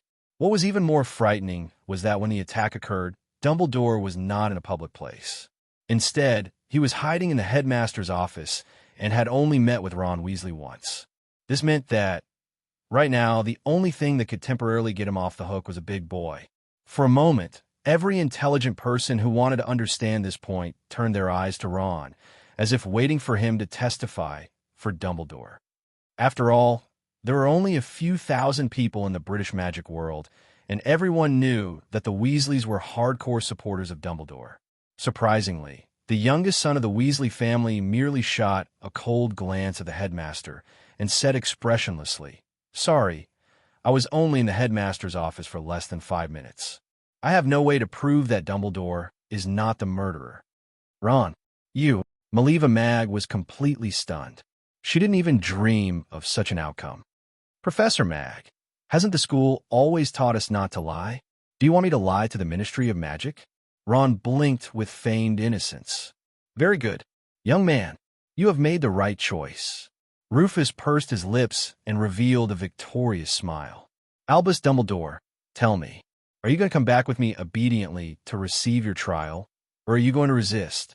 "Scrimgeour, although you may not believe me, I still have to say that I am innocent. This is a conspiracy." The old man sighed helplessly. He knew that this matter had been targeted at him from the very beginning. But the problem was that there was no way to explain it. Even if he did, no one would believe him. "Sorry, I only believe in evidence. Go, arrest him." Rufus obviously did not want to talk too much nonsense, and directly ordered Luo Ao, who was behind him. "Sorry, before the truth is found out, I don't want to be arrested without a fight." After saying that, Dumbledore pulled out the powerful Elder's wand and raised his hand to hit the two unlucky fellows who were charging at the front. However, he did not kill anyone. The most he did was to knock them out, and then use phantom transference to disappear on the spot. Ever since Zhang Cheng publicly pointed out the loopholes in the Hogwarts magic defense, any slightly powerful wizard could use teleportation magic in the school, but there were not many who could do it accurately, and Dumbledore happened to be one of them. Damn it, he actually ran away? Immediately issue a warrant for Albus Dumbledore's arrest. Publish it on the front page of the next issue of the Prophet's Daily. Rufus roared with a stern face. In fact, anyone who was not an idiot knew how difficult it was to capture a powerful wizard like Dumbledore. He had openly brought people here this time, but the real purpose was not to capture him, but to shatter the light and righteous shell on him, and turn him into a rat that everyone wanted to kill, just like Voldemort. There was no doubt that the arrival of Luo Ao from the Ministry of Magic and Headmaster Dumbledore becoming a wanted criminal had undoubtedly cast a shadow over the top three. In order to maintain stability, the professors wanted to elect an interim headmaster to preside over the overall situation. But Lucius Malfoy appeared in the auditorium with a group of school board members. First, he glanced at all the students with pride and contempt. Then he spread out a piece of parchment and read aloud. "The Ministry of Magic's order. Between Albus Dumbledore's malice for many years. From now on, the management of the Hogwarts will be taken over by the school board. Every professor will have to undergo a strict assessment, and those who are not qualified will be removed. Now, on behalf of the board, I appoint Mr. Zhang from the distant east as the interim headmaster." As soon as he finished speaking, Maliva McGonagall and Severus Snape immediately exchanged a look, their hearts full of horror. This was because they knew about the conflict between Zhang Cheng and Dumbledore not long ago. At that time, the former had threatened to kick the latter out of the school this semester. Who would have thought that he would really do it so quickly? Zhang Cheng noticed the small movements of these two people in private, so he stood up and bowed elegantly. He smiled and said, "Thank you for the trust of the Ministry of Magic and the school board. As a guest from afar, I am really flattered. However, I don't think I should take over the position of headmaster. I think it's time to delegate the power and let the students form a student union for self-management." Establish a student union for self-management? A school board member from a noble family frowned subconsciously, obviously not very interested in this plan. Yes, everyone, we are no longer living in the ancient Middle Ages, but in the modern era where freedom and democracy are advocated. It's time to make some changes. Chapter 777. A psychologist once said that there were only two ways to get support. One was to give them enough benefits and make them understand that the harder they worked, the more rewards they would receive. In modern times, senior managers' salaries and bonuses were linked to their performance. As for the other, it was to provide a platform to realize one's ideals and self-worth. To put it bluntly, it was to provide power and resources. Even if one couldn't get much material rewards, one could still obtain a full sense of satisfaction in terms of spirit and social recognition. At the beginning of the 20th century, when the socialist countries were in their early stages, they recruited all kinds of talents from developed capitalist countries. Obviously, based on the current situation in Hogwarts, directly using money and benefits would not be able to move the hostile professors. Therefore, Zhang Cheng took a different approach and directly gave an impassioned speech about freedom and democracy. Then, he generously told the students that from today onwards, no professor would be able to step on their heads and shit on them. They could manage themselves. It had to be said that this move was quite sinister and wicked. All of a sudden, the students' attention shifted from Dumbledore being wanted to the structure of the student union, as well as whether those annoying school rules should be deleted and new rules that were beneficial to themselves should be added. After all, although the former principal was generally respected, it was not as important as the practical benefits that they could get. This was especially true for the seniors, who were trying their best to fight for a place in the student union. Every day, they would go everywhere to promote and get votes so that they could experience the feeling of having power in their hands. As for Argus Filch, who strongly protested, he was elegantly ignored. To be precise, he became a victim used to win over and appease the emotions of the students. He could only hide alone in his room all day to drown his sorrows. Some radical students even spat on him and made fun of him. Zhang Cheng, who was standing in front of the window in the principal's office, enjoyed the lively scene that he personally created. He could not help but laugh and say sarcastically, "Look, this is the naked reality. The reason why women are chaste is because they are not tempted enough. The reason why men are loyal is because the price of betrayal is too low. Just a little bit of power can make the entire Hogwarts forget about Dumbledore. Can you find a better deal than this? But, Your Excellency, won't this cause chaos in the school? If the students are all busy fighting for power, how can they calm down to study?" A school board member questioned with a worried face. The reason why the nobles tried so hard to drive Dumbledore away was not to let Hogwarts degenerate into a third-rate magic school, but to restore it to its former elite talent training base. Haha, don't worry, the chaos is only on the surface. Think about it. What could win the hearts of a group of competitive young people? Was it a boastful eloquence? Or was it because of her beautiful appearance? Or was it because of his outstanding ability to handle daily affairs? No, it was neither of those. What truly made them admire him was his strength, his great strength. Therefore, I can guarantee that there will be an exciting duel before the election, and the final winner will become the leader of the student council. Zhang Cheng replied meaningfully. You mean, the school director was obviously not a fool. There was a hint of understanding in his eyes. Zhang Cheng turned around and nodded. That's right. In the end, 90% of those who can enter the student council will be pure-blooded wizards, because they have a natural advantage over those mixed bloods or wizards who awaken from ordinary people. That is, they will be exposed to magic earlier and are more eager to improve their dueling skills through practice. In other words, Hogwarts will be firmly in your hands in the future. I see. Your wisdom is really beyond our reach. Lucius hurriedly stood up and took the lead in flattering him. After all, he had seen with his own eyes the extremely difficult Dumbledore go from a respected first-class Merlin Medal winner, the founder and secret keeper of the Phoenix Society, the chairman of the International Union of Magicians, and the chief magician of Wisingamore, to a wanted criminal. Although outsiders did not know what had happened, he knew that it must have been done by this seemingly cultured but incomparably crazy young man in front of him. Ha ha, my dear friend, forming a student council has more than just the benefits mentioned above. The most important thing is that it can greatly weaken the power in the hands of the professors. Do you know? Currently, 2/3 of the professors in Hogwarts are Dumbledore's men, including your respected senior, Severus Snape. Zhang Cheng guffawed and pointed out the old bat's true identity. What? Snape is Dumbledore's man? Lucius's eyes widened in shock. Not only him, but the other school board members also began to discuss. In the eyes of the nobles, Severus Snape, who came from Slytherin Academy, should be on their side no matter how they looked at it. Zhang Cheng ignored their reactions and continued to explain. To be exact, he is a double agent. On one hand, he sold Dumbledore's information to Voldemort, and on the other hand, he sold Voldemort's information to Dumbledore. But in the end, he obeyed Dumbledore's orders. Why? Why did he do that? A golden-haired old man who looked to be in his 60s asked with a frown.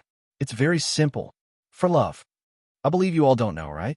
Our dear Professor Snape is actually an infatuated man. He fell in love with Harry Potter's mother, Lily, without hesitation, even though she was already married and had children. But our respected the Dark Lord went against his promise and cruelly killed Lily. This action drove Snape mad, and he swore to avenge her, even if he had to pay the price of his life. Damn it, he actually chose to betray all of us for a mere piece of mud. Another school board member stood up abruptly and roared furiously. It was not difficult to determine from the ferocious expression on his face that he was a Death Eater who had slipped through the net and was a loyal follower of Voldemort. Calm down.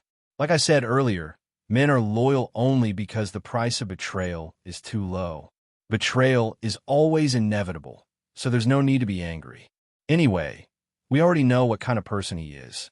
The next thing to do is to eliminate Dumbledore's influence in the school bit by bit. First, let's start with our dear Mileva McGonagall.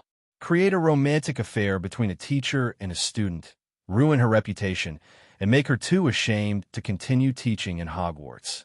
After saying that, Zhang Cheng's eyes revealed a chilling light. Dissecting human nature, grasping the weaknesses in everyone's hearts, and then attacking them one by one. As time passed, he became more and more proficient in using this method. He did not even need to use force to easily solve most of the problems and troubles. Chapter 778. As everyone knew, the British Isles had a typical temperate oceanic climate, controlled by the west wind activity all year round. In addition, the North Atlantic currents sent warm seawater to the west to provide a stable source of water vapor. Thus, it was cloudy for more than half of the year. Occasionally, it would drizzle, making people feel very uncomfortable. Especially London, which was located on the banks of the River Thames, was the world's famous fog city. Especially when winter arrived, the city was unusually cold. Many people came and went in a hurry, eager to walk to a warmer place as soon as possible. No one noticed that a white-bearded old man in a coat was sitting alone on a bench in the park. His eyes were bright and full of expression as he stared ahead. About a few minutes later, another man in a black windbreaker suddenly appeared. He subconsciously shrank his neck and grumbled, "Damn it, it's so cold. Why did you choose this damn place to meet? I have no choice. I am now a wanted criminal and have not found a safe place to stay for the time being. Tell me, how is the school now? The old man sighed helplessly. Obviously, he was none other than Albus Dumbledore, who had recently become the Ministry of Magic's most wanted criminal. Because Lucius Malfoy had used a large amount of media to exaggerate the matter, the entire British magic world was filled with fear of this old man who was hailed as the greatest wizard of the present age. Even those who did not believe that Dumbledore would do such a thing kept their mouths shut and remained silent. School? The Hogwarts are done for. That Easterner actually delegated power to the students and let those little bastards form a student council to govern themselves. At the same time, he greatly weakened the authority of the professors. I guarantee that even if you go back now, you won't be able to redeem all of this. He is a true devil, an enemy more terrifying than Voldemort. The middle-aged man took off his hat, revealing Snape's trademark gloomy face.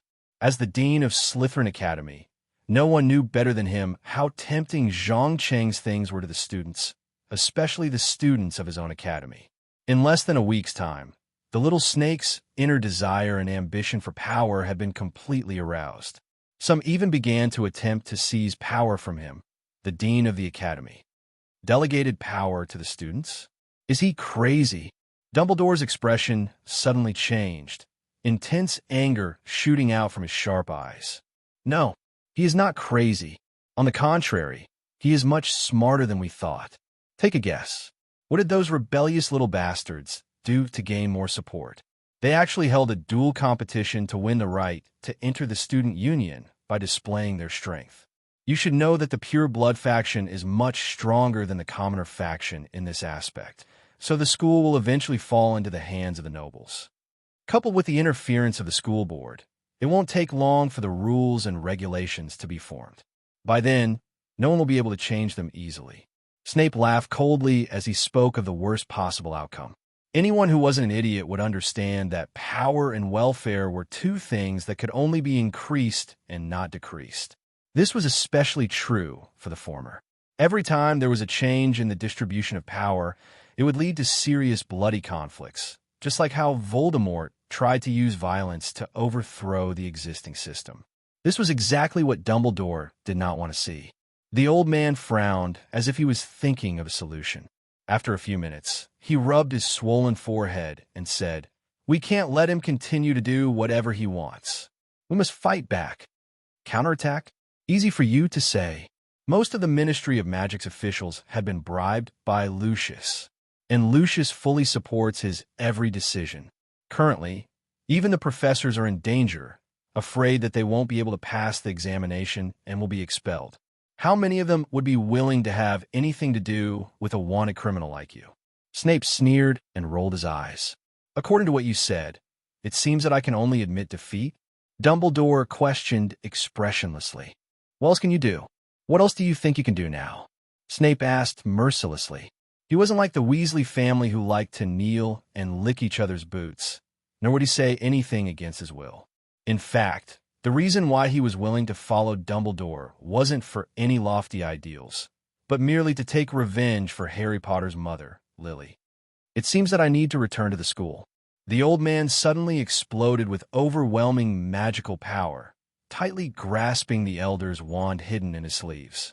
As a powerful magus, he still had a last resort to solve the problem, and that was to defeat his opponent in a one-on-one duel, just like how he had defeated his best friend, Gellert Grindelwald. In a magical world, the victor was always the king. As long as he could maintain his reputation as the strongest, it didn't matter if he was wanted by the British Ministry of Magic or any other crime. Then you better hurry up. Otherwise, the next time I come, there might be some outsiders following behind me. After saying this sentence, who knew if it was a threat or a hint, Snape quickly turned around and disappeared at the end of the cold and quiet park path. Just like that, Dumbledore sat on the bench alone for a few hours. It wasn't until the clock struck midnight that he slowly stood up and used fulgurating shadow to teleport to an unknown destination. Just as he left, Snape appeared out of thin air with a group of Ministry of Magic officials, including Connolly Fudge and Rufus Scrimgeour. One of the Rue A.O. carefully touched the bench and immediately shouted, "The bench is still warm." He just left not long ago. Damn it, we're too late. Connolly Fudge gritted his teeth and raised his fist to smash the tree beside him. If there was one person in the entire British Ministry of Magic who wanted to capture Dumbledore the most, it would undoubtedly be him. Don't worry, Mr. Minister. He's already over 100 years old. He doesn't have the mental and physical strength to play hide-and-seek with us for a long time. One day, we'll capture him. Rufus Scrimgeour promised solemnly. That's right. Dumbledore is already a stray dog. He can't even find a place to stay. He won't be able to hold on for long. Snape quickly agreed. He was already used to the life of a double agent, so he didn't have to expend much effort to successfully infiltrate the other party's internal department and steal some important information and intelligence. A stray dog? Old Fudge obviously liked this term very much and nodded with a smile. Yes, Dumbledore is already a stray dog. We don't have to be afraid of him. He should be afraid of us. Well done, my dear Severus. If you have any news of Dumbledore's whereabouts in the future, please inform us immediately. The Ministry of Magic is never stingy with its rewards for those who uphold justice and the dignity of the law. Of course, it's my honor. Snape placed one hand on his chest and bowed elegantly. However, no one noticed that the moment he lowered his head, an undisguised contempt and mockery appeared on his face. Come, wonderful bookhouse. Come. Chapter 779. Although Albus Dumbledore's ouster from his position as headmaster brought about a series of chaos, it also brought about many opportunities at the same time. In particular, the establishment of the student union allowed many senior students to taste the taste of power for the first time. Other things aside, just the vote to change the school rules made them fall into an unprecedented frenzy, and even the limelight was once overshadowed by the ongoing Top 3 tournament. But as Christmas approached, the matter of the ball was finally put on the agenda, and, at the same time, it stimulated the hormones of the young boys and girls to secrete vigorous secretions. For a time, whether it was the lounge or the corridor, it was filled with the so-called sour smell of love. There were a few bolder couples that publicly displayed their love in pairs, which caused a ton of critical damage to the single dogs who had not yet found a partner. But this had little to do with Zhang Cheng. After declaring his ownership of Hermione Granger, he returned to the underground laboratory in the castle alone. At this moment, the clone was lying in a huge glass container filled with light green liquid, and its eyes were closed as it fell into a deep sleep. It had to be said that the genes of the Dumbledore family were really quite powerful. Coupled with the stimulation of the power of creation, in just a few days, there was an incredible strong reaction. His blood, internal organs, and brain, for some reason, had gradually broken away from the definition of an ordinary human and evolved into another more powerful species. Among the hundreds of experimental results, only Ron could be compared to the clone. But the difference was that Ron's evolution direction was to burst out with twice the usual strength in a short period of time. But the clone's evolution was a kind of sustainable and permanent change. Just as Zhang Cheng was using various magic and modern scientific instruments to test these mutated genes, the house elf Dobby suddenly jumped out from the corner and bowed respectfully. Great evil master, Miss Granger is here. She is now waiting for you at the door. Oh, do you know why she is here at this time? Zhang Cheng asked without turning his head. Since the end of the first project of the Top 3 tournament, Hermione had been maintaining a state of indifference. She did not object to some of his intimate actions, but also did not ask about the hidden bloodshed and cruelty behind the laboratory. Obviously, in the face of cruel reality, the girl temporarily chose to escape to protect her fragile heart. Zhang Cheng had already expected such a result, so he didn't push him too hard. Instead, he let him do his job, as usual. But today, this delicate state seemed to finally show signs of breaking. Miss Granger didn't say, but I think she made a decision, Dobby replied in a low voice. Because of the cruel modification, he had a special ability, which was to read the target's strongest emotions. Is that so? Sounds like good news. Zhang Cheng narrowed his eyes and muttered to himself. He then put down the work at hand and stepped to the open space at the entrance of the laboratory. He didn't take the initiative to speak. He just stood there and admired her beautiful figure. Today, Hermione did not wear the Magi's loose robes. Instead, she wore a very feminine black corset skirt. Her slender legs were wrapped in black stockings, and she wore a pair of high heels on her feet. Her face was also lightly made up, giving off a mature feeling that she had shed her immaturity. The two of them looked at each other for a full minute. Then she smiled and asked in a half-joking tone, "What do you think? Do you like my outfit today?" "Yes, you are so beautiful today, but I want to see your real appearance, not the disguise," Zhang Cheng said as he pulled the girl into his arms and gently touched the white magic pearl earring on her earlobe. "The real me?" Hermione was obviously stunned for a moment. Then, she immediately realized what the so-called real appearance meant. Her eyes revealed a complicated light. As an English girl who grew up in an ordinary middle-class family, she never thought that anyone would accept her strange appearance. Ever since she put on the pearl earrings, she had never taken them off. She even forgot that she was only in her original appearance after her transformation. Zhang Qing noticed the flash of fear and comforted her with a smile. "Relax, don't be afraid. Although you are beautiful now, the real you is even more beautiful. Try to accept yourself and not reject it. This is good for you and me." Hearing this, Hermione seemed to be touched. She closed her eyes subconsciously and took off the pearl ring on her earlobe. Instantly, the sapphire eyes that had been hidden for a long time and the long hair that flowed like water were finally revealed. Feeling the changes in her body, she quickly opened her eyes again and said with a bitter smile, "Do you really think that this is beautiful and not a monster?" "Ha ha, my dear, you're too obsessed with your appearance and your identity as a human. Think about it carefully. Are these really important? No, they're not important at all. What is important is how you see yourself." Accompanied by unscrupulous laughter, Zhang Qing lowered his head and took the initiative to kiss the girl's slightly strange blue lips. After a long time, they separated. "God, you are really a weirdo." Hermione resisted the violent beating of her heart and licked her lips.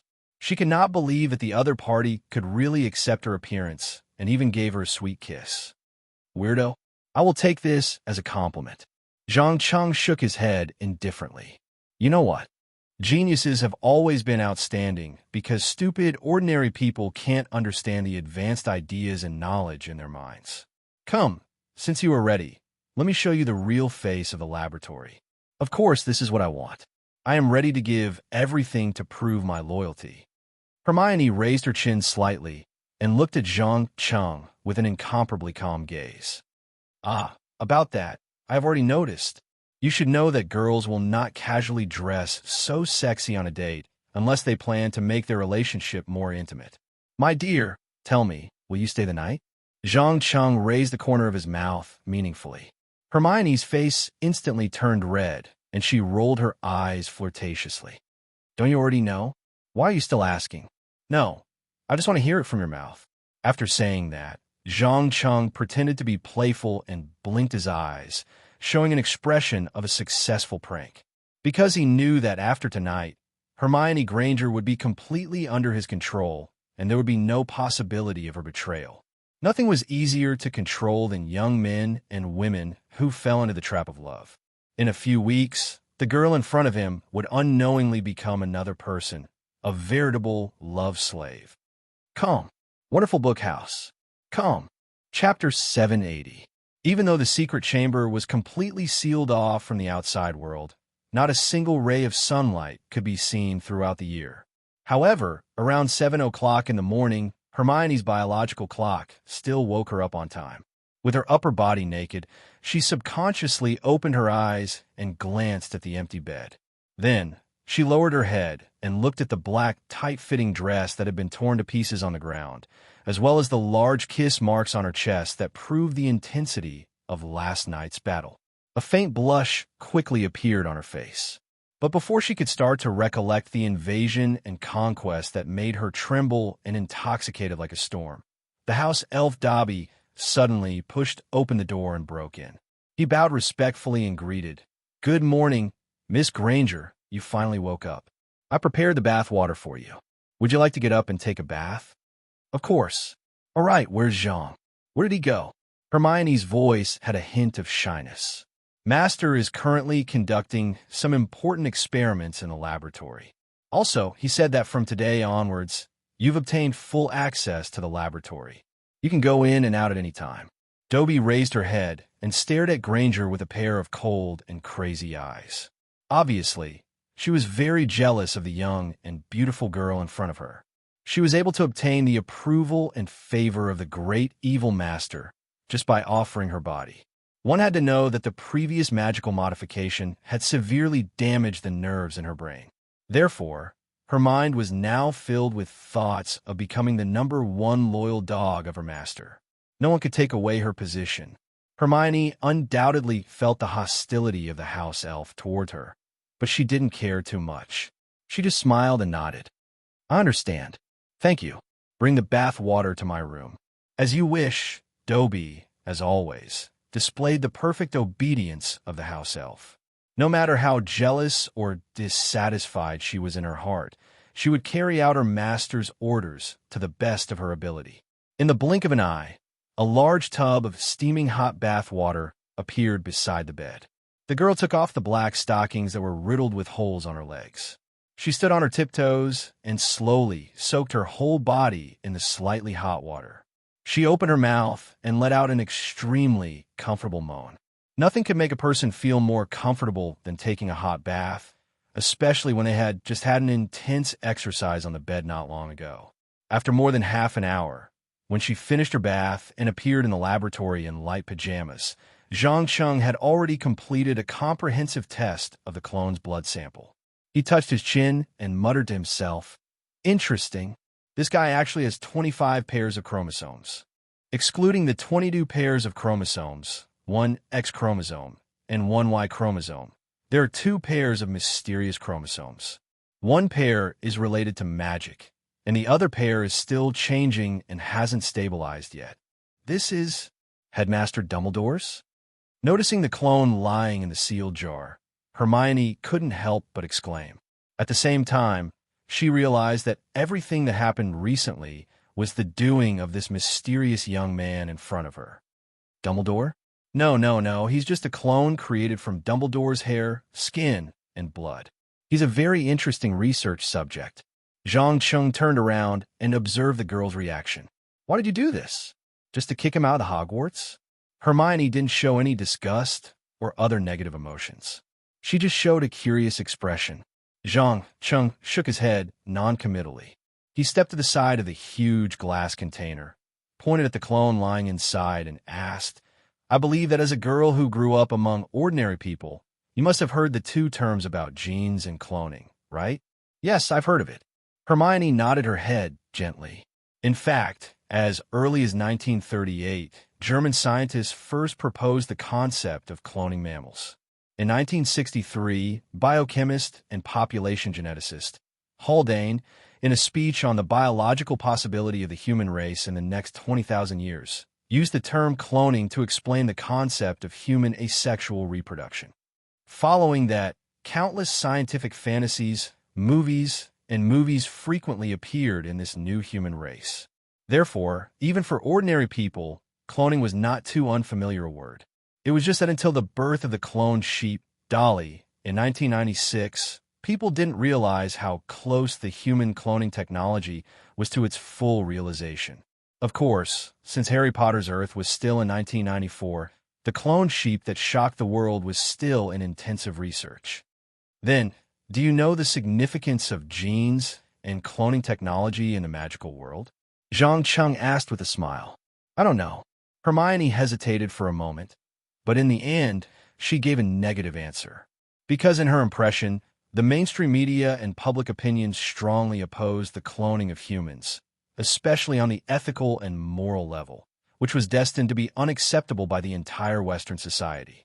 After all, under the repeated brainwashing of Christianity for 2,000 years, most stupid Westerners stubbornly believed that creating humans should be the authority of God, and that humans should never touch the forbidden area.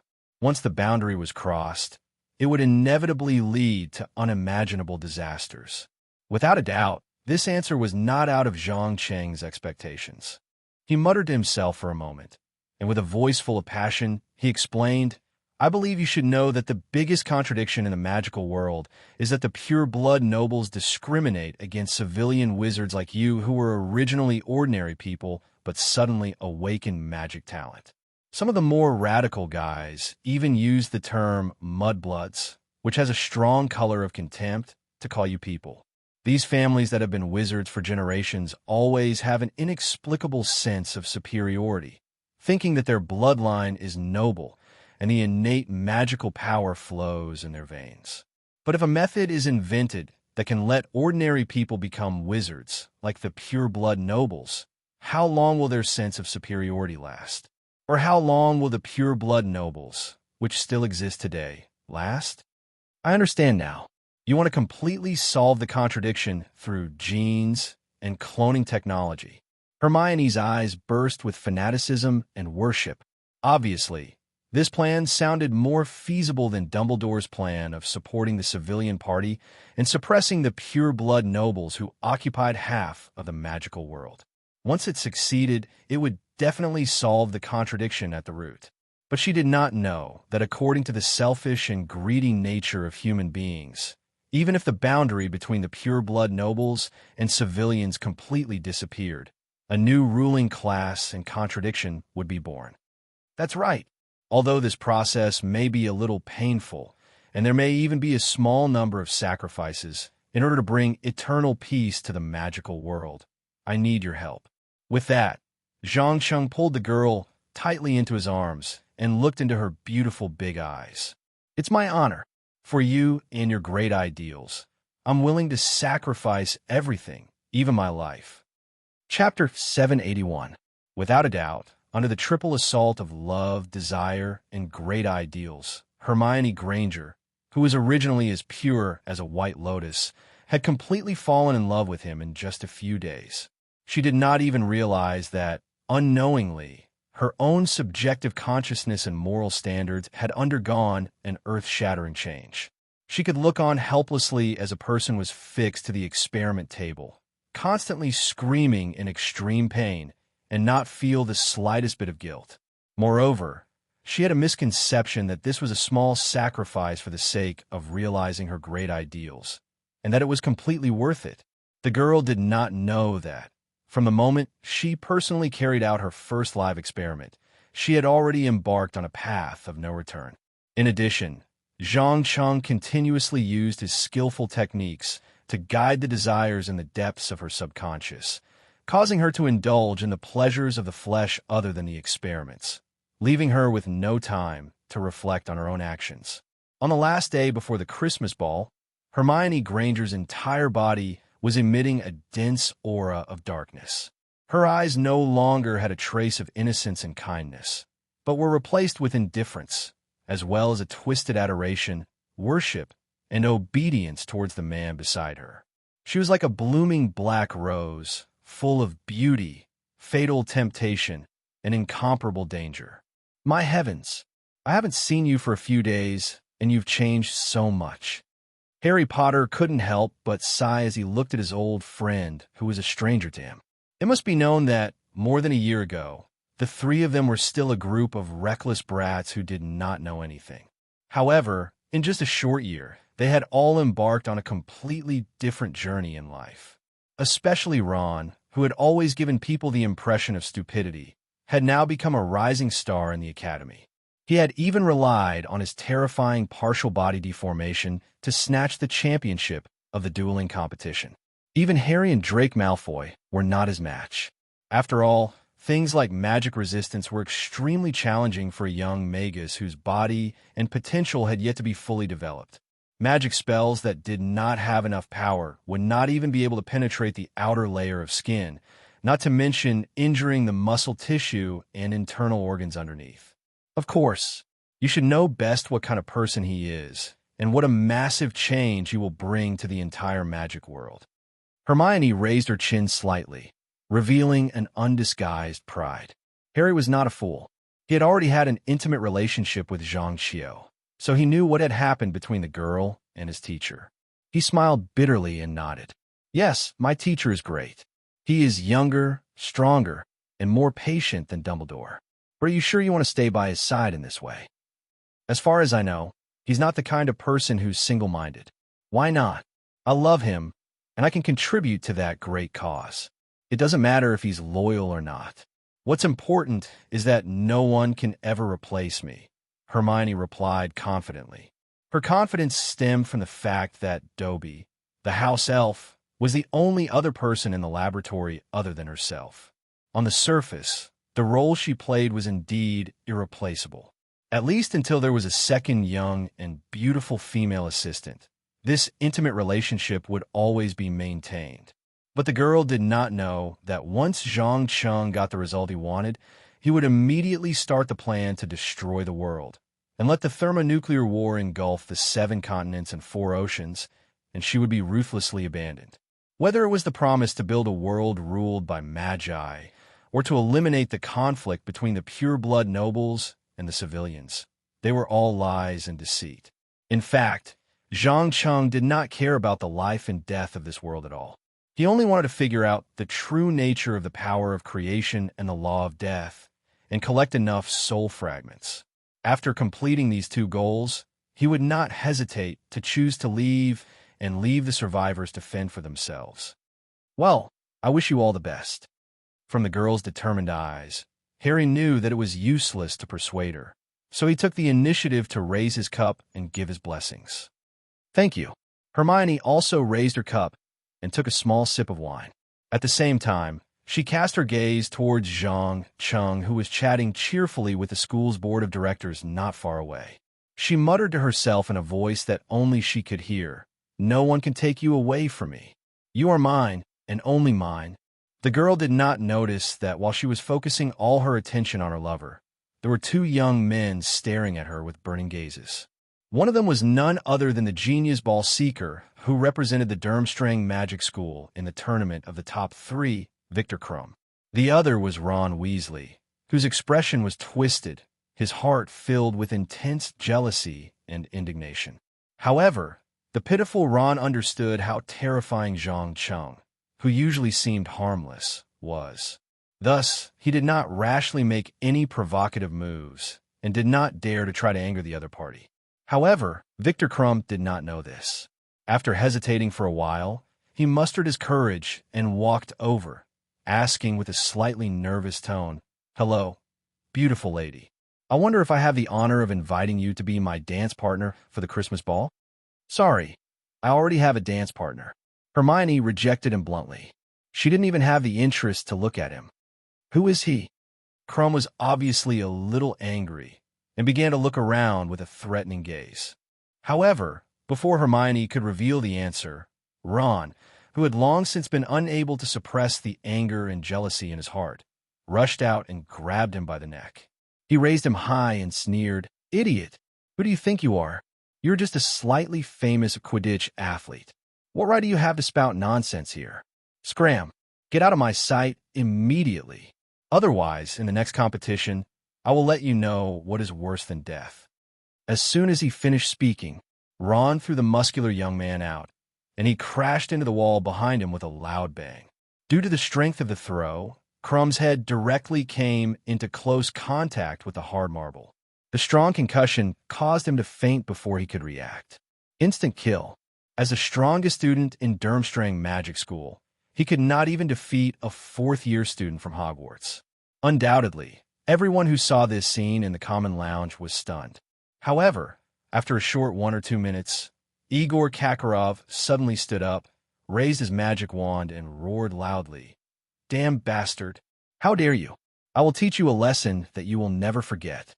However, before he could take any action, Zhang Cheng, who was sitting beside him, also stood up and threatened with a faint smile, "Respected Mr. Kakarov, it is not appropriate for you, as the principal, to rashly participate in the fight between the students. If you insist on making a move against the students of Hogwarts, I will not sit by and do nothing. Use your brain and think carefully. Do you intend to make Durmstrang lose face?" Come. Wonderful Bookhouse. Chapter 782. Are you threatening me? Igor Kakarov narrowed his eyes and asked in an extremely unfriendly manner. As a former Death Eater, his temper was not very good, and he still did not understand what happened in Hogwarts and why Dumbledore suddenly became a wanted criminal by the British Ministry of Magic. Threatened? No, no, no. Zhang Chung smiled and shook his head. This is not a threat, just a kind reminder. I don't want the students of Durmstrang to see that their headmaster is an idiot and a retard in public. Arrogant. Do you think you can win against me in a duel? Kakarov was obviously aware of the undisguised contempt in Roland's tone, and finally could not help but burst into a monstrous rage. This was the Common Lounge, surrounded by students and teachers from the 3 major magic schools in Europe. As long as he showed the slightest sign of weakness, he would immediately become the laughingstock of the magic world, and even be regarded as the most shameful headmaster of Durmstrang by the outside world. I can't back down. I can't be weak. Most importantly, he did not think that this young Easterner in front of him could pose a threat to him, who was proficient in all kinds of black magic. Duel? Ha ha! Zhang Chung raised his eyebrows in surprise and laughed unscrupulously. Not only was he laughing, but all the students of Hogwarts also laughed out loud. Buddy Crouch Jr., who was disguised as Mad-Eye Moody, hid in the corner and stared at Kakarov with vicious eyes, considering whether to take the opportunity to add fuel to the fire. After all, after the fall of the Dark Lord, this guy betrayed his fellow Death Eaters who fought side by side with him at the first opportunity, using them in exchange for his own escape from punishment. It could be said that among the Death Eaters who were still loyal to Voldemort, there was no one who did not hate Kakarov and wanted to kill him with their own hands. From the perspective of human nature, a traitor was always more hateful than an enemy. Obviously, the laughter echoing in the hall at this moment was seen as a naked humiliation by Kakarov, and he immediately gnashed his teeth and shouted, "I, the headmaster of Durmstrang School of Magic, Igor Kakarov, officially issued a duel invitation." "No problem, I accept." Zhang Chung had a playful smile on his face as he raised his hand and snapped his fingers. In an instant, the tables and chairs in the center of the auditorium automatically moved to the sides, and a large circular space was emptied. He stepped to the center of the venue, pulled out the supreme authority disguised as a magic wand, and raised his arm elegantly in an inviting gesture. Even though Maliva Mag wanted to stand up and stop this conflict a few times, she was stopped by Snape's gaze in the end. Just like that, under the gazes of anticipation and ridicule, Igor Kakarov also came to the center of the field. He was like a venomous snake, emitting an extremely cold and sinister aura. To a certain extent, this was his truest side. As for the stern and harsh image that he usually had, it was all a facade. 3, 2-inch 1. As the students counted down in unison, this duel that had no suspense from the beginning finally began. To be exact, before he could raise his magic wand to release the first spell, Kakarov found himself unable to move and could not even blink his eyes. "Ah, looks like the headmaster of Durmstrang School of Magic wants to show his manners. Then let us bow to each other first," Zhang Chung said in a tone full of malice as he slightly bowed. At the same time, Kakarov also uncontrollably bent down and bowed more than 90 degrees. This strange situation, not to mention those who knew his character very well, even the surrounding students felt that something was wrong. This was because Kakarov was not a polite person, let alone bowing more than 90 degrees like a servant. But before the surrounding people could react, Zhang Chung gently waved his magic wand and shot out rays of colorful light. In the blink of an eye, Kakarov's beige coat disappeared and was replaced by white tights and a white miniskirt that only female ballerinas would wear. The next second, accompanied by the Swan Lake music that came from nowhere, he began to dance, performing one difficult ballet move after another. At this time, even a fool would understand that Igor Kakarov had lost, and lost completely. Rather than calling it a duel, it was more like a public humiliation. The students from Durmstrang School of Magic all turned their heads, unable to bear to see their headmaster being played like a toy by his opponent. A whole half an hour. Only after the poor Kakarov finished the first scene did he realize that the powerful force that was controlling him had suddenly disappeared, and he regained control of his body. As a dark magus, he clearly knew what this meant. This meant that if the opponent wanted to kill him, he would not even have the chance to escape. Therefore, he did not even say a word and directly turned around and rushed out, not even having the time to change out of the ridiculous female ballerina tights he was wearing. Admiring the other party's battered and exhausted figure, Zhang Cheng raised the corner of his mouth and said in a half-joking tone, "Wow, who would have thought that my dear Mr. Principal Kakarov would have such astounding accomplishments in the arts? I dare to bet that even the most professional ballet dancer would find it hard to dance as well as him." Puffed. Ha ha, that's right.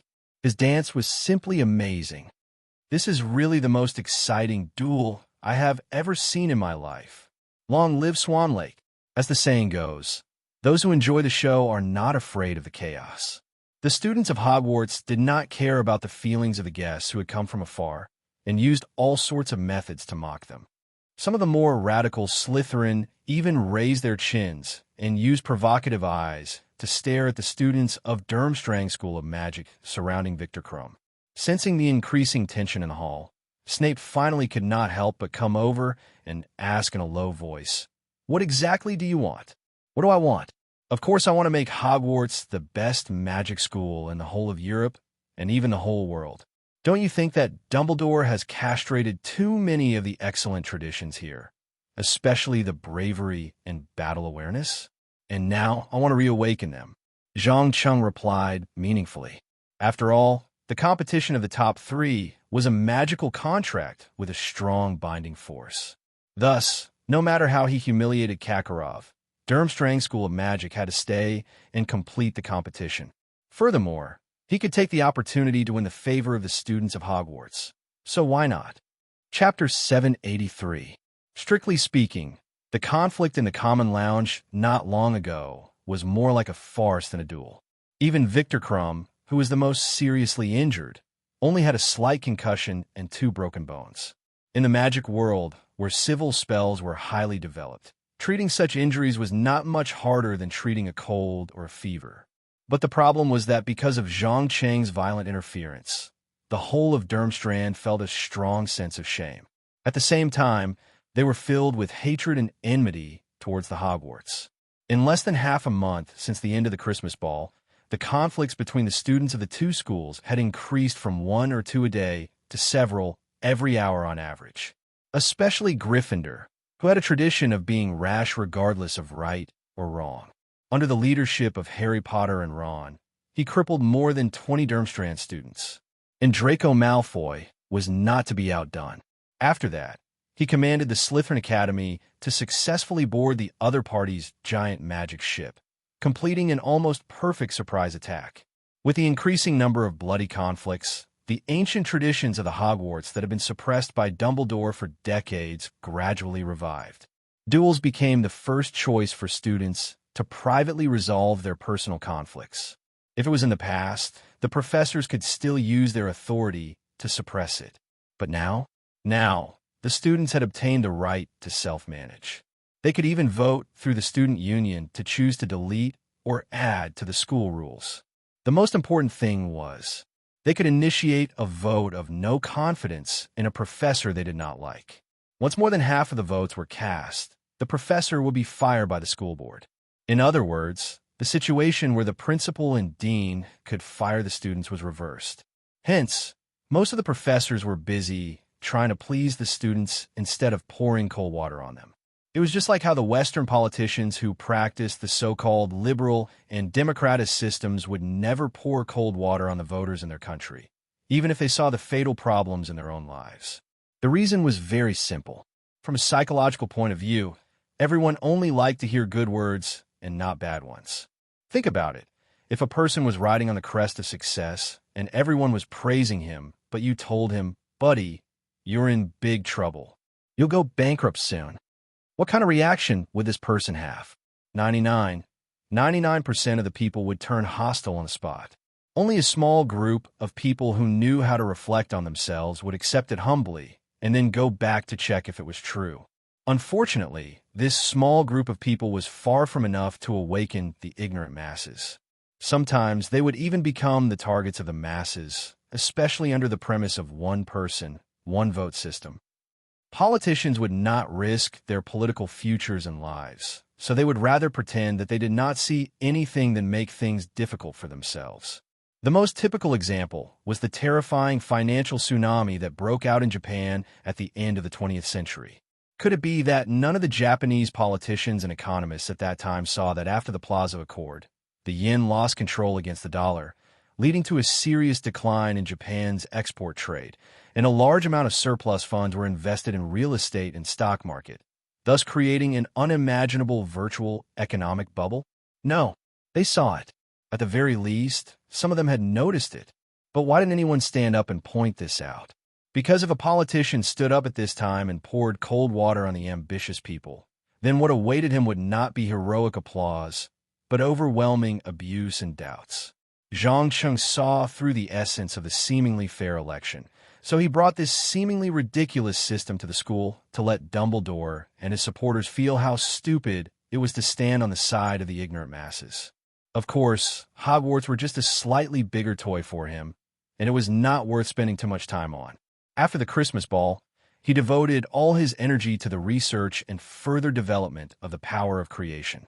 Thanks to Hermione Granger's 24-hour wholeheartedly commitment, in just a few weeks, Zhang Cheng had been able to use these complex and changeable powers to temporarily bring everything around him to life and give it a certain amount of wisdom.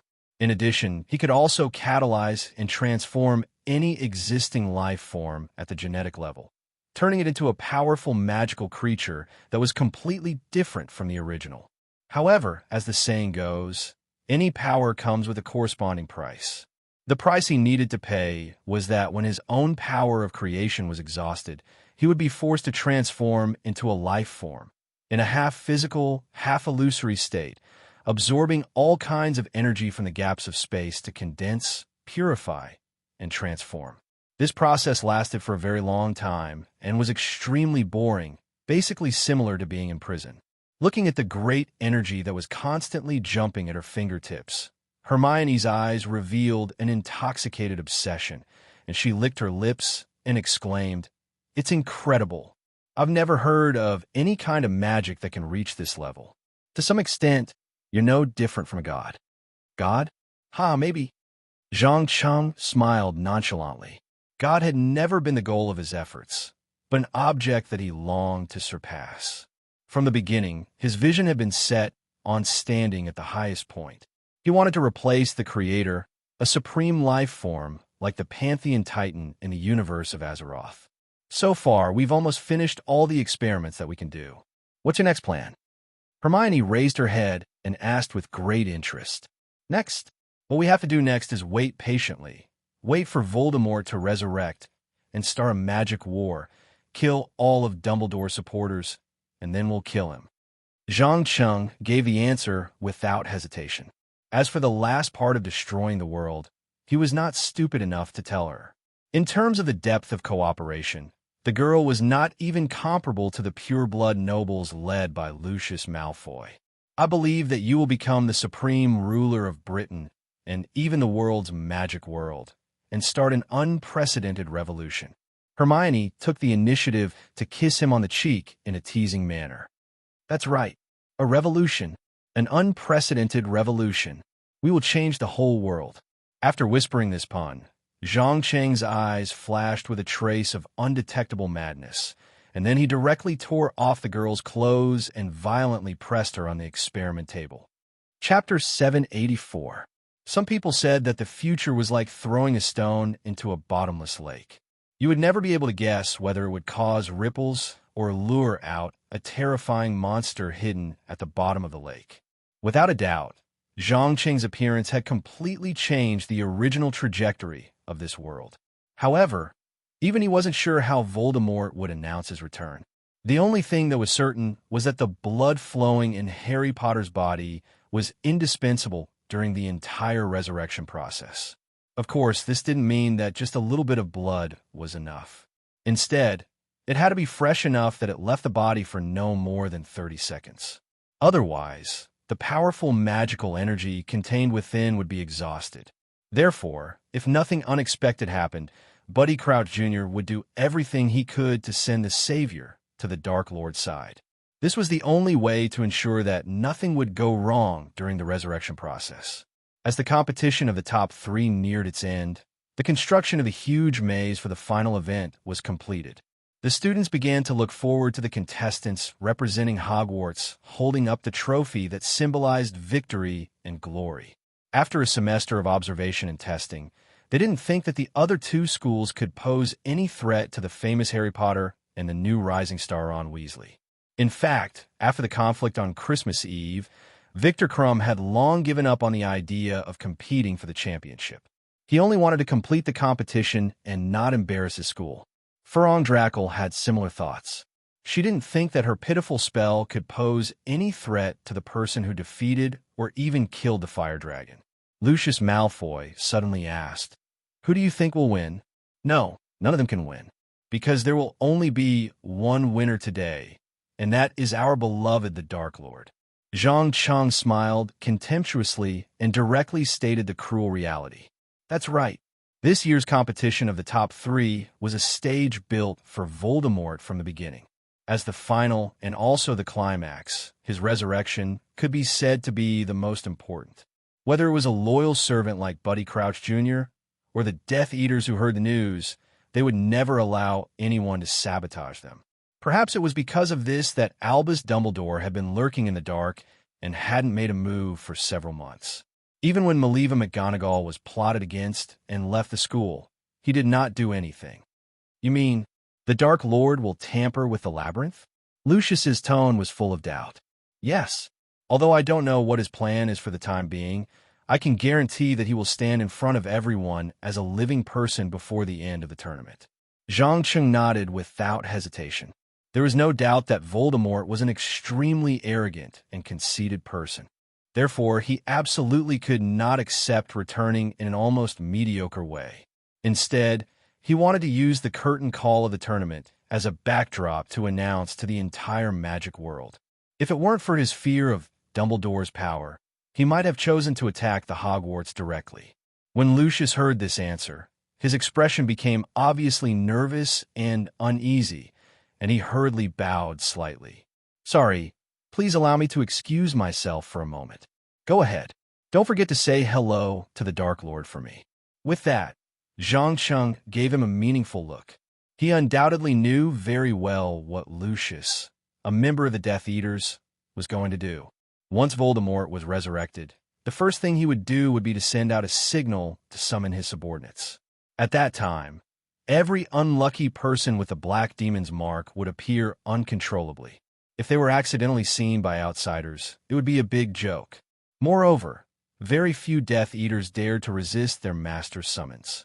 Even if it was for the sake of the family, Lucius had to go no matter what. Watching the man who kept running for the continuation and interests of the family gradually disappear into the distance, Zhang Cheng's eyes flashed with a strange light. Without turning his head, he asked, "How is it? Is the plan going smoothly?" "In the United Kingdom, we're going quite smoothly. Currently, we have control over most of the nuclear weapons launch authority, but it is not going very well in the United States and Russia. In particular, the United States Ministry of Magic has been interfering with our infiltration." An old man in his 60s with a gloomy face reported in a low voice. "Don't worry. Be patient. First, concentrate on eradicating the trouble in Russia. As for the United States Ministry of Magic, I will go back and deal with it myself later." Zhang Cheng calmly gave a new order. As early as half a year ago, he had secretly begun to prepare to destroy the world. To be precise, he wanted to control the thermonuclear weapons launch mechanism of the nuclear powers. However, this was easier said than done, especially when the high-level government officials of various countries were well aware of the existence of the magic world and the terrifying power of nuclear weapons. To put it simply, the other party had long expected that there would be wizards who would have their eyes on nuclear weapons, so they had taken the corresponding precautions. Zhang Cheng was not surprised at all by this result. If there were no precautions, and they could be easily dealt with by just sending a few people, then it would be inconceivable. "Understood." The old man nodded lightly, and his whole person quickly disappeared from a spot. At the same time, hundreds of kilometers away, Voldemort and his subordinates had already made all the necessary preparations for the resurrection and were patiently waiting for Harry Potter's arrival. Looking at the desolate and cold graveyard in front of him, the man in a black robe bent down and asked in a low voice, "Great Master, are you sure Buddy Crouch Jr.'s plan will succeed?" "Of course. He is a loyal and capable servant, and even the biggest obstacle, Dumbledore, has been driven out of the Hogwarts. Who else can stop my return?" Voldemort replied confidently. Perhaps it was because he was about to be reborn, or perhaps it was because of his desire for a more powerful magical body, but his mental state seemed to be slightly excited. "But Master, I always feel that Dumbledore has been too quiet recently. I suspect that he is tracking our whereabouts." The man narrowed his eyes and scanned the surroundings, carefully reminding Voldemort, "Don't worry about Dumbledore. As long as the resurrection ritual is completed. Even if he comes, what can he do? Remember, as long as you have absolute power, no matter what strategy the enemy uses, in essence, there is no—" Before Voldemort could finish his words, an old figure suddenly slowly walked out from the darkness. Chapter 785. Good evening, Tom. I didn't expect you to be hiding here and resisting the summon of death in such an ugly manner. Dumbledore narrowed his eyes as he stared at the Dark Lord who looked like a deformed baby. "Wow, it's unbelievable. You actually managed to find me here." Voldemort's eyes flashed with a strange red light. He was obviously shocked to the extreme. "I have to admit that you are indeed very smart. Your brain is filled with all kinds of wonderful ideas. It took me a lot of effort to find that little bit of clue. Resurrection from the dead, what an evil magic. Don't tell me you are so afraid of embracing death." Dumbledore held his wand and asked softly, although the current situation was overwhelmingly unfavorable for Voldemort. He still smiled and admitted, "Yes, I am afraid of death. But in this world, how many people are not afraid of death? I am not someone who is afraid of fate, and I don't want to listen to your boring nagging. If you want to kill me, then do it now." "Kill you? No, I'm not here to kill you, because killing you now is meaningless." Dumbledore shook his head slightly. As someone in the know, he knew that killing the other party before destroying all of his soul armaments was pointless. It wouldn't be long before a new Voldemort would wake up from the soul tools and hide in the dark to plot his resurrection. "Ha ha, you are afraid. The famous Albus Dumbledore is actually afraid. This is really too interesting. Tell me, if you don't intend to kill me, then why did you appear in front of me?" Voldemort laughed fearlessly. Death, for a dark magus like him, was no longer an irreversible disaster. Dumbledore ignored the other party's provocation and said expressionlessly, "I am waiting for someone. I believe you know who I'm talking about, don't you? Oh, you want to use me as bait. But the question is, are you sure he will come?" Voldemort obviously saw through the old man's thoughts, and a mocking smile appeared on his distorted face. "You don't have to worry about that. He will definitely come." After saying that, Dumbledore raised his hand and directly knocked out the servant standing behind Voldemort. He then quietly stood in place and waited patiently. Not long after, a silver-white lightning flashed across the sky, and two young men appeared in front of the great necropolis out of thin air. They were none other than Harry Potter and Ron Weasley, representing the Hogwarts in the Triwizard Tournament. Due to the forceful teleportation, the two young men had yet to figure out what had happened. They struggled to get up from the ground and looked around vigilantly. When they saw the former headmaster Dumbledore and the ugly and twisted Voldemort, their faces were filled with nervousness and fear. Harry, in particular, raised his wand and asked loudly, "Where is this place? Why were we teleported here?" "Ah, the famous Harry Potter, we finally meet again." Voldemort took the initiative to greet him with his unique hoarse voice. It's you." Since they had already met once in the first year of school, it didn't take the Savior much effort to recognize the culprit who killed his parents. His eyes were filled with undisguised anger and hatred. "Ha, not bad at all. I'm starting to like you a little." Voldemort laughed nonchalantly. After all, he had killed too many people and had seen similar gazes countless times, so he didn't take it seriously. He just thought it was a little funny. I'm going to kill you. Kill you. Harry's emotions were obviously out of control. He pulled out his wand and rushed towards the location of his enemy. There was only one thought in his mind, and that was to tear this ugly and deformed monster into pieces and use his blood to pay tribute to his mother who had died to protect him. Unfortunately, before he could launch his first attack, Dumbledore set up an invisible force field wall, firmly blocking him outside. "Calm down, Potter. You can't kill him now." "Why? Why can't I kill him?" Harry roared like a madman. Just as the old man was about to open his mouth to explain, another white light descended from the sky, followed by Zhang Cheng. He bowed with one hand on his chest and said, "Good evening, everyone. I'm sorry I'm late." "You don't seem surprised at all." Voldemort blinked with interest. "Surprised? Why should I be surprised? In fact, the reason Mr. Dumbledore was able to find this place was because I deliberately leaked it. You have to understand that for a magus like him, hiding in the dark is not a good thing." Zhang Cheng pursed his lips and revealed a meaningful smile. "Oh, I know. You're using me as bait to make him show himself and then kill him once and for all, right?" Voldemort struggled to turn around and stared at the old man with malice. "Kill? No, no, no, I won't kill him." Zhang Cheng pretended to be flustered and shook his head. "As an emissary of love and justice, how could I do something so cruel and evil as killing someone? I will arrest him, and as for whether he will be executed or imprisoned in Azkaban, that will be decided by the law." An emissary of love and justice. Voldemort couldn't help but burst into laughter when he heard this. "Ha ha! Heavens! This is simply too interesting.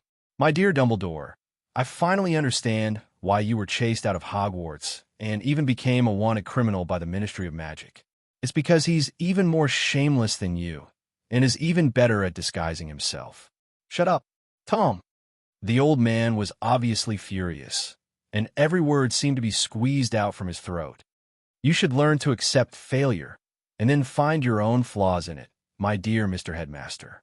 You have to know that mortals are mortals because they constantly make mistakes. The only difference is that some people learn from their failures and ensure that they won't make the same mistake again. However, some people are unwilling to accept failure and are constantly looking for excuses to comfort themselves.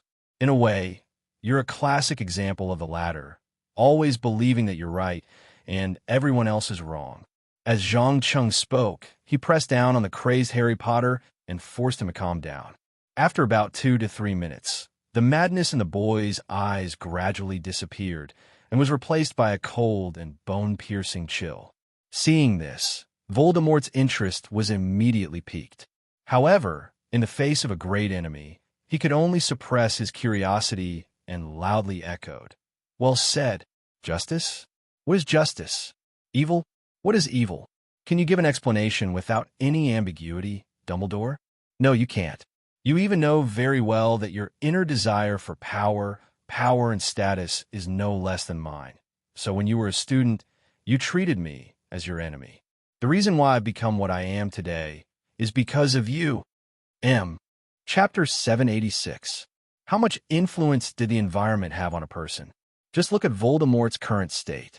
Initially, he was just a pitiful orphan.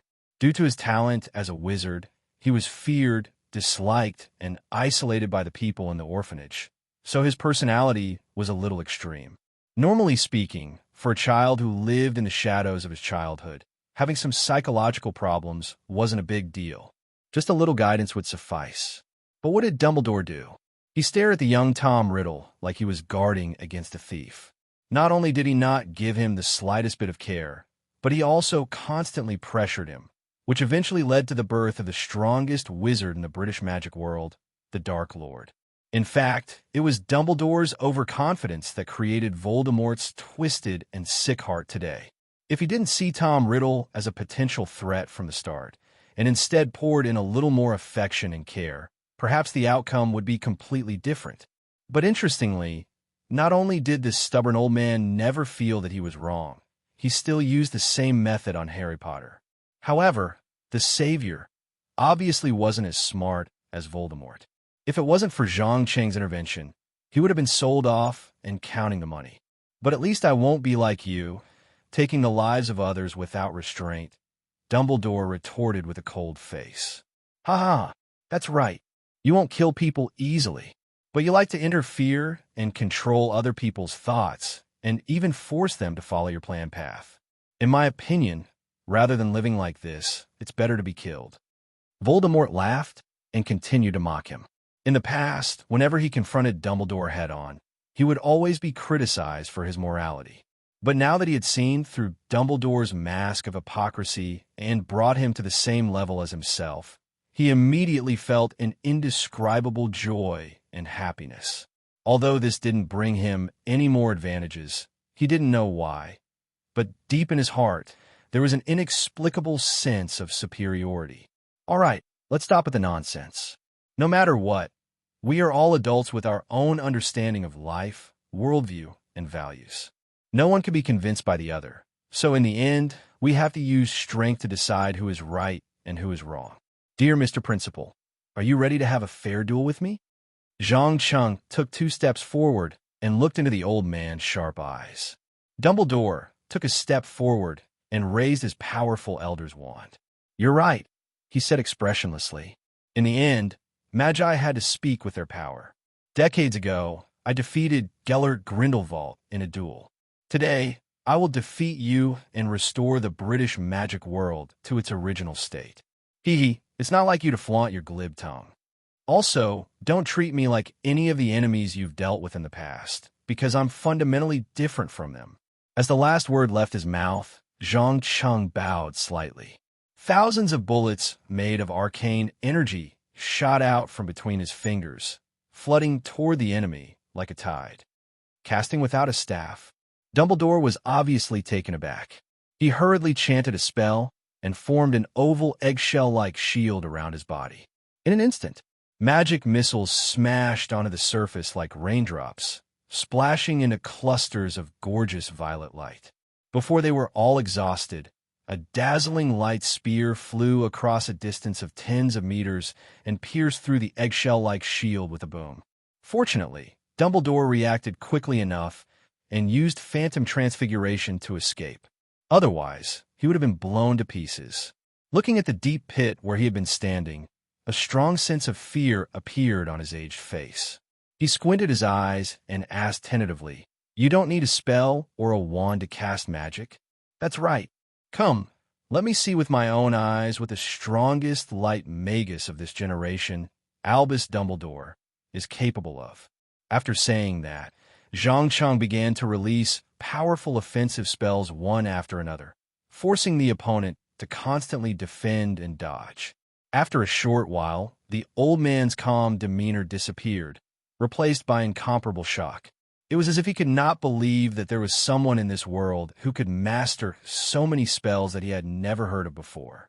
Moreover, it was as if he did not have to worry about the depletion of his magic power at all as he bombarded indiscriminately. If not for the Elder's Wand in his hands, he did not know how long he would have been able to last. On the other side, Voldemort's eyes were wide open as he stared at the fireballs, lightning bolts, acid arrows, and other destructive spells that appeared out of thin air. After a full 6 to 7 minutes, he pursed his lips and muttered to himself, "No, this is not casting without a staff. This is a completely different magic system.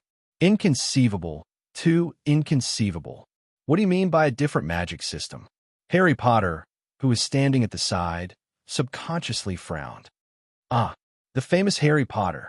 Why, you don't want to kill me anymore?" Voldemort asked meaningfully. Harry took a deep breath and suppressed the boiling, killing intent in his heart. He gritted his teeth and replied, "No. If I could, I would rather kill you now. But my teacher told me that you are not a wizard who can be easily killed, so I will do as he said and kneel in front of you to swear allegiance until I have enough power." Voldemort nodded approvingly. "Smart choice. I didn't expect that the foolish and impetuous you would learn to endure. But swearing allegiance is not something that can be done by just moving your lips. You need to show your own ability and value. How do I prove it? It's very simple. Rush to Dumbledore's back and give him a fatal blow. He is now an arrow at the end of its flight. He only needs a little more interference to lose." "You mean, you want me to break up a fair duel?" Harry's face suddenly turned ugly. After all, magic duels were sacred in the eyes of wizards. If anyone dared to break this established rule, they would immediately become the public enemy of all wizards, and even become the target of ridicule. Don't worry, there are only a few of us here. As long as we successfully killed Dumbledore, no one will know about it, Voldemort said in a low voice. Okay, I'll do it. After hesitating for a while, Harry Potter finally made up his mind. He raised his wand and aimed it at Dumbledore, who was desperately resisting with exquisite defensive spells, and shot out a dazzling green light. Avatar's life. No, damn it. Potter, do you know what you were doing? Accompanied by an uncontrollable roar, the silver magic shield on Dumbledore's body was shattered by the life-demanding curse, and his whole body was directly exposed to the chain fireballs. Chapter 787. Boom, boom, boom, boom. There was no accident. More than a dozen oversized fireballs with a diameter of 1 meter exploded in succession less than a few centimeters away from Dumbledore, setting off a heat wave that could be clearly felt even from dozens of meters away. When the orange-red flames completely dissipated, there was only a large pool of black on the ground.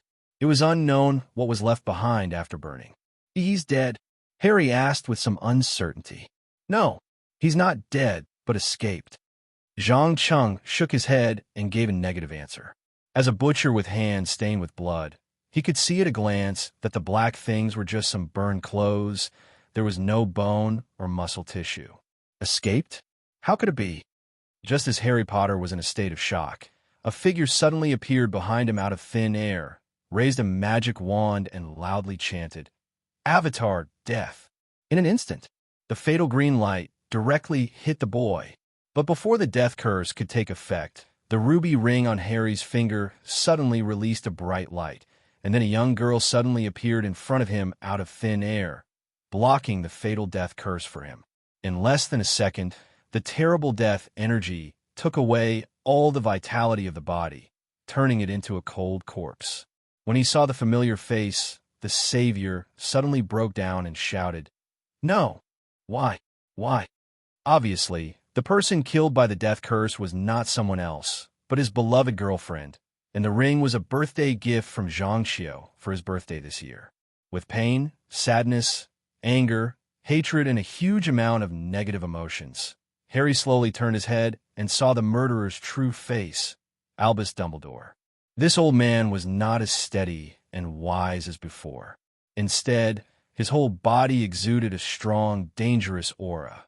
Even if he killed the wrong person, he did not have the slightest regret. "I swear, you will pay for this. Albus Dumbledore, I will make you regret it. I will taste the unforgettable pain." Harry stood up and walked toward the other party step by step. He was like an evil spirit that crawled out of hell. Not only his facial expression was extremely distorted, but he also completely disregarded his own life and death. As the saying goes, nothing is more impulsive and irrational than a man and woman in love. But before the boy could attack, the strange Albus Dumbledore let out a disdainful sneer and disappeared. "Coward, why did he have to run? Come back. Come back and fight me. Are you afraid?" Seeing his enemy running away like that, Harry Potter lost control of his emotions and rushed forward like a madman.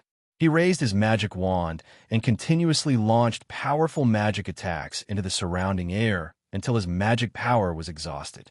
Then he fell to the ground and fell into a deep coma. To him, the shock he received today was too great. First, he saw the enemy who killed his biological parents. Then, he saw his girlfriend block a fatal blow for him and die. If he had to use a color to describe his experience, it would be the darkest gray. In contrast, Ron, who had always maintained a neutral stance, had no interest in participating from beginning to end. He just stood there and watched coldly. Just when he felt that the danger had passed, Voldemort suddenly said with a smile, "My dear friend, may I ask who this child is? Don't tell me he is also your disciple." "No, he is just an interesting test subject and also a small surprise for you.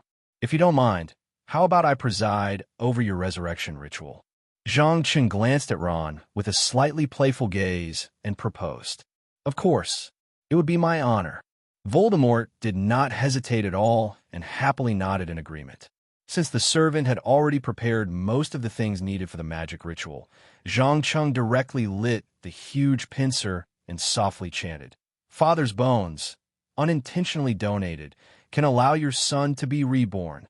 A tombstone in the graveyard at the back suddenly cracked, and a rotten skull flew out and automatically fell into the boiling pot. "Servant's flesh, voluntarily donated, can allow your master to be reborn." The unlucky guy lying on the ground suddenly stood up, clenched a dagger, gritted his teeth, and cut off his left hand. "Enemy's blood, forced to donate, can allow your opponent to be reborn." As a few drops of blood dripped from Harry Potter's finger, the liquid in the pincer instantly turned white. Normally, the magic ritual would have ended here, and Voldemort could be thrown into the pincer to reconstruct his body and soul. However, Zhang Cheng was obviously not satisfied with the standard method. He poured the black liquid in the glass container and then waved at Ron. "Come here. What do you need me to do?" the boy asked with a puzzled expression. "No, I don't need you to do anything. I just need the power contained in your flesh." As soon as he finished speaking, Zhang Cheng did not give Ron any time to react at all. He directly raised the supreme power and shot out a scorching high-energy ray, cutting off the boy's left arm. F***CK. My arm. The intense pain caused the boy to uncontrollably scream like a pig being slaughtered, and blood flowed out uncontrollably. Unfortunately, Zhang Cheng had no intention of paying attention to him at all. He threw Voldemort into the pot and smiled as he muttered to himself, "Now it's time to witness a miracle. Come, revive." The greatest dark magus in the history of the British magic world. Clouds of thick black smoke continuously emitted from the pot, and at the same time, there was a red liquid boiling like lava. After about 2 to 3 minutes, all the intense activity seemed to have disappeared, and even the black smoke gradually dissipated. Not long after, a thin figure finally walked out from within. Dark red skin, flashing red eyes, a pair of sharp short horns on his forehead, and a flat nose that occasionally spurted out golden sparks. His hands and legs were slender and long. Everything proved that the Dark Lord, who had once caused countless people to tremble in fear, had returned. This feeling, this brand new body, it's filled with power. Please allow me to express my gratitude, dear friend. I will remember everything you have done for me." Voldemort opened his arms and took a deep breath. "You're welcome. We are allies, and we have the same goal, which is to destroy ordinary people and see a world completely controlled by magi." Zhang Cheng smiled as he handed over a black robe. Voldemort quickly put it on and nodded lightly. "Yes, I'm very happy that you have the same ambition as me. But before that, shouldn't we deal with this little rat? If I remember correctly, he should be a child of the Weasley family. His parents are loyal supporters of Dumbledore." Chapter 788.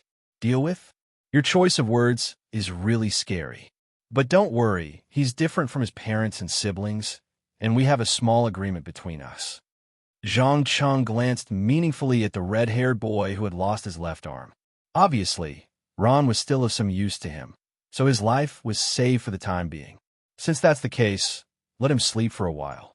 Saying that, the Black Devil King took out his magic wand and shot out a red light.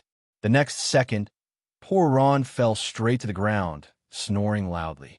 At the same time, the bleeding from the wound quickly stopped and even began to slowly regenerate. It had to be said that in the field of necromancy, Voldemort was indeed very accomplished. He easily healed a wound that would take an ordinary wizard several days to heal. After doing all this, he asked with a faint smile, "Tell me, my dear friend, who is that person who looks exactly like Dumbledore?" "Oh, why do you ask?" Zhang Cheng blinked innocently. Because I can feel that it's not Dumbledore himself.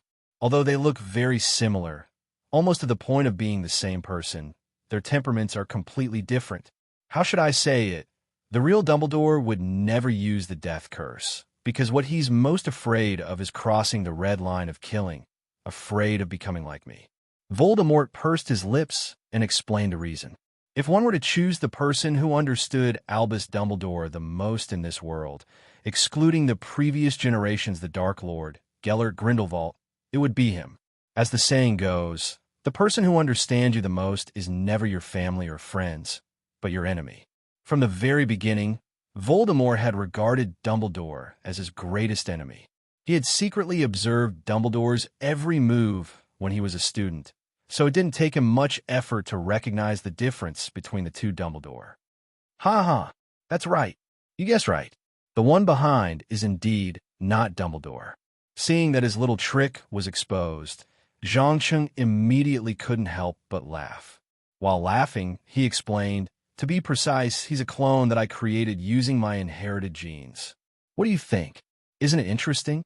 With the help of this guy, I not only succeeded in destroying the reputation and prestige that Dumbledore spent half a century to build, but also created an unexpected enemy, Harry Potter.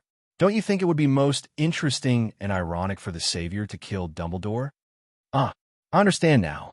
What a wonderful idea to inspire hatred through the death of a loved one. I have to admit that you're a genius when it comes to playing with people's hearts. Voldemort stuck out his tongue and licked his lips like a terrifying poisonous snake. Zhang Cheng shrugged his shoulders indifferently. Thank you for your compliment. I think you won't refuse to accept Harry Potter now, right?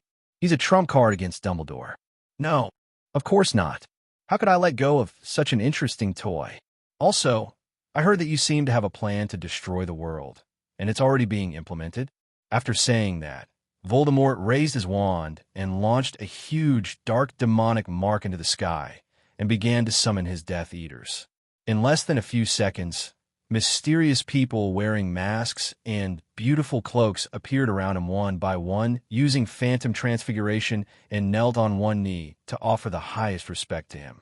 Looking at these familiar guys, Zhang Cheng couldn't help but smile and nod. Yes, I do have a plan to destroy and reshape the whole world, and that is to use the thermonuclear weapons invented by ordinary people to kill a large number of them.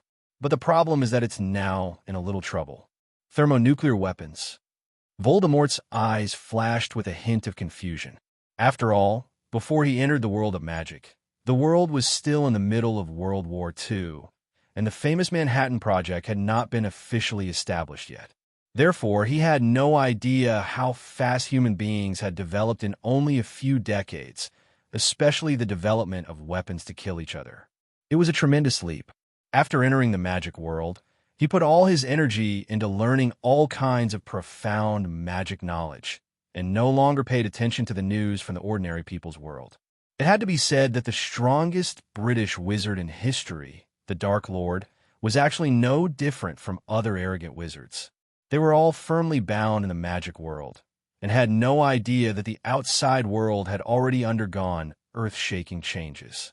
If they couldn't keep up with the pace of the times, the originally small number of wizards would be eliminated and become insignificant dust in history. Secretly sighing at this group of frogs at the bottom of the well who entertained themselves all day long, Zhang Cheng immediately explained, "Thermonuclear weapons, also known as hydrogen bombs, are weapons of mass destruction that release a huge amount of energy and destructive power through physical nuclear fusion. Usually, the destructive power generated after one explosion can destroy the whole of London. According to the data I obtained, the hydrogen bombs produced and stored by the United States and the Soviet Union in the past few decades are enough to kill more than 90% of the world's population. One is enough to destroy the whole of London? Did the Muggles really invent such a terrifying weapon?" Voldemort's pupils suddenly shrank. One had to know that he was a typical pure-blooded supporter. He believed that only pure-blooded noble wizards were the noblest species on Earth, and that ordinary people were just a group of insignificant ants. But now, these ants had actually obtained a weapon that was more powerful than any magic. Naturally, he would feel shock and fear. Yes, in fact, this isn't considered a secret in the world of ordinary people. Look, this is what a thermonuclear weapon looks like after it explodes. In order to let Voldemort have a deeper understanding of the terrifying explosive power of the hydrogen bomb, Zhang Cheng used the power of magic to recreate images of nuclear tests with yields ranging from a few million tons to tens of millions of tons. Feeling the intense visual impact of the scorching fireballs and mushroom clouds, whether it was the Dark Lord or his Death Eaters, all of them subconsciously held their breaths as they felt the aura of destruction assaulting their faces. They had never felt such fear before. It was also the first time they realized that the ordinary people known as Muggles were not as they had imagined, a group of lambs at the mercy of the wizards. After a full 10 minutes, Voldemort took a deep breath and said in an incomparably serious tone, "My dear friend, tell me your plan. We cannot allow this kind of weapon to be in the hands of ordinary people. They must be destroyed, completely destroyed." "Agreed. My plan is very simple. First, destroy the resistance of the United States and Russia's magical world. Then further control their higher-ups and start a thermonuclear war that will sweep across the world, destroying the technological civilization built by ordinary people. And those who are lucky enough to survive will become the slaves of the wizards and rebuild a new world dominated by magic." Chapter 789. There was no doubt that even in the magical world, which was full of all kinds of inconceivable things, resurrection from the dead was something worth celebrating.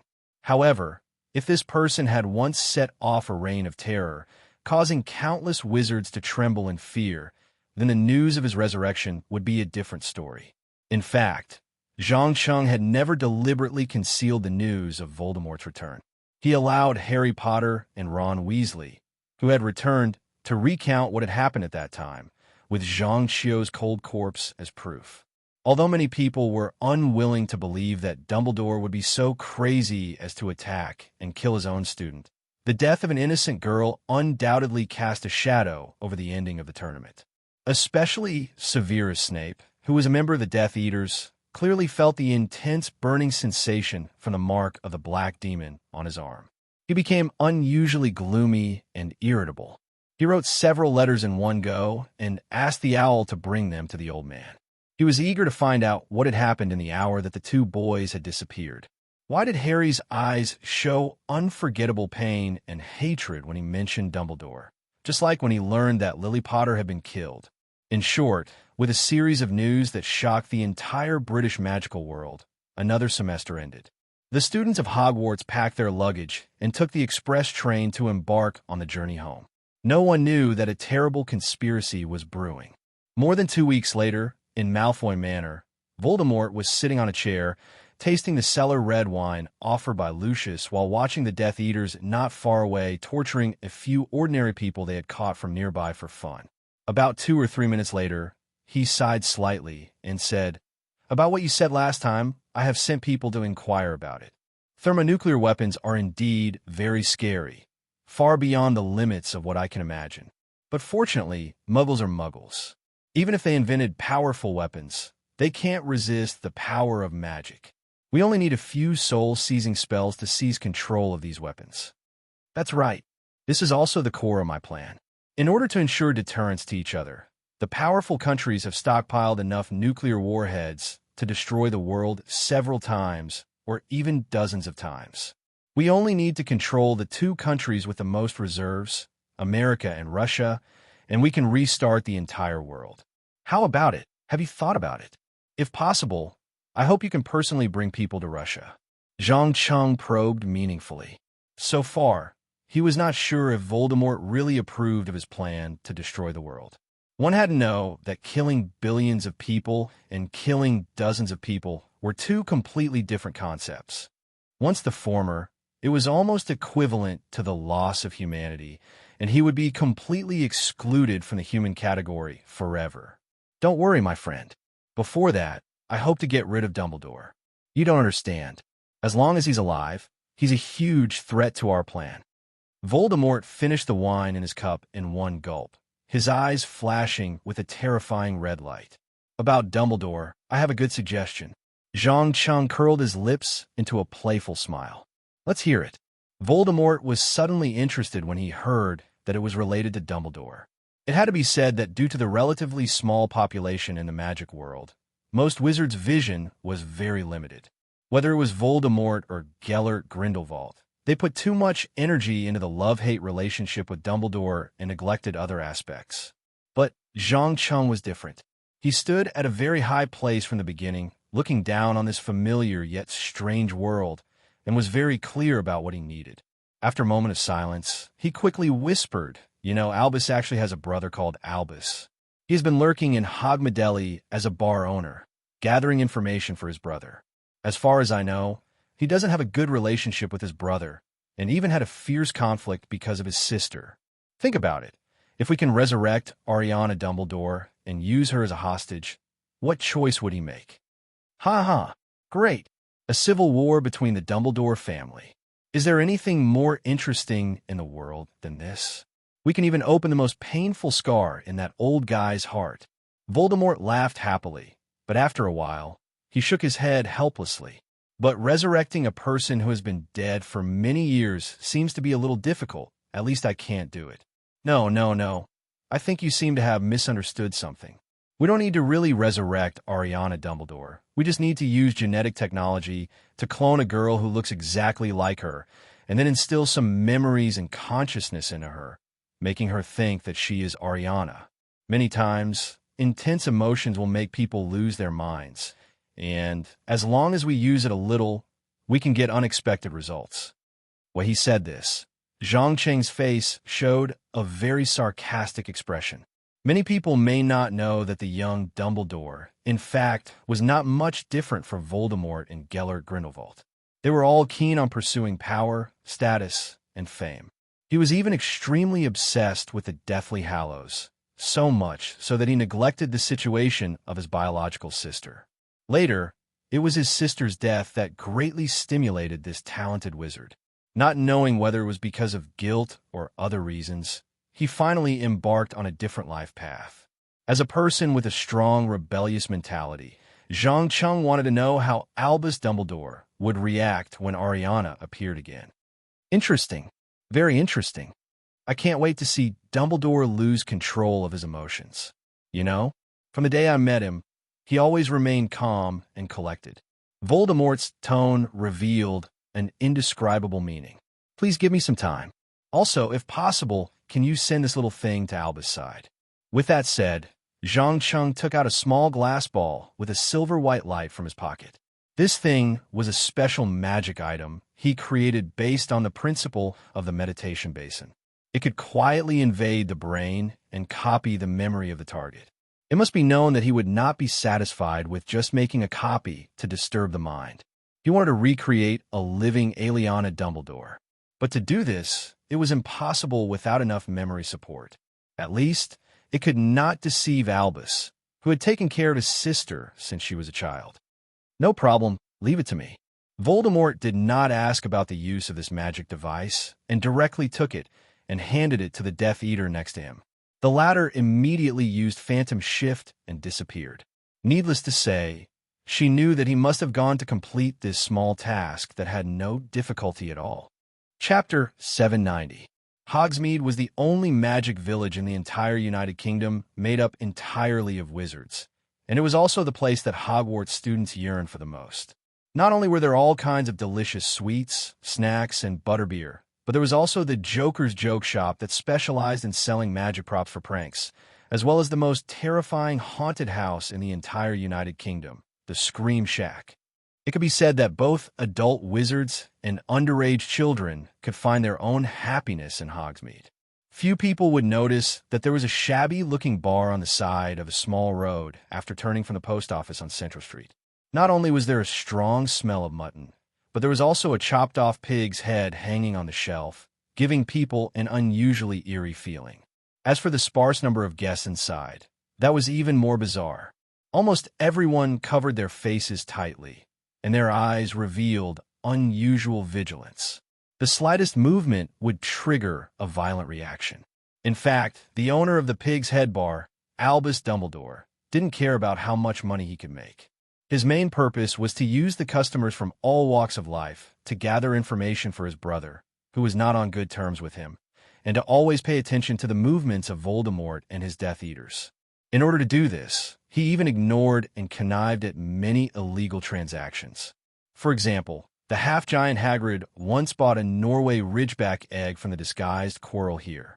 No one knew the identities of those strange customers who appeared out of nowhere. They only knew that they would often sell and purchase things that were difficult to obtain. Over time, they slowly formed a very private circle. If there was an urgent need for rare magic materials that couldn't be obtained through normal channels, it was always right to come to the Pig's Head Bar to try their luck. As usual, Albus worked as a bartender while carefully eavesdropping on the conversations between the customers. Just as he tried to approach a man in a gray cloak, the figure of a young girl suddenly flashed outside the door. Even though the sky had completely darkened and he couldn't see the other party's appearance clearly, that extremely familiar appearance and timid temperament all reminded him of his sister, who had died many years ago, Ariana. Damn it, is it because I'm too old and tired that I'm seeing things? Abphos shook his head vigorously, trying to clear his mind of the unrealistic illusion. Unfortunately, when he raised his head again, a ray of light shone on the girl's face at the door, reflecting a somewhat unfamiliar, yet incomparably familiar face. In the next second, the girl's lips suddenly moved. Although she didn't make a sound, he could tell from the shape of her mouth that she was saying the word brother in English. Ugh. Ariana. Abphos stammered out his sister's name with a trembling voice.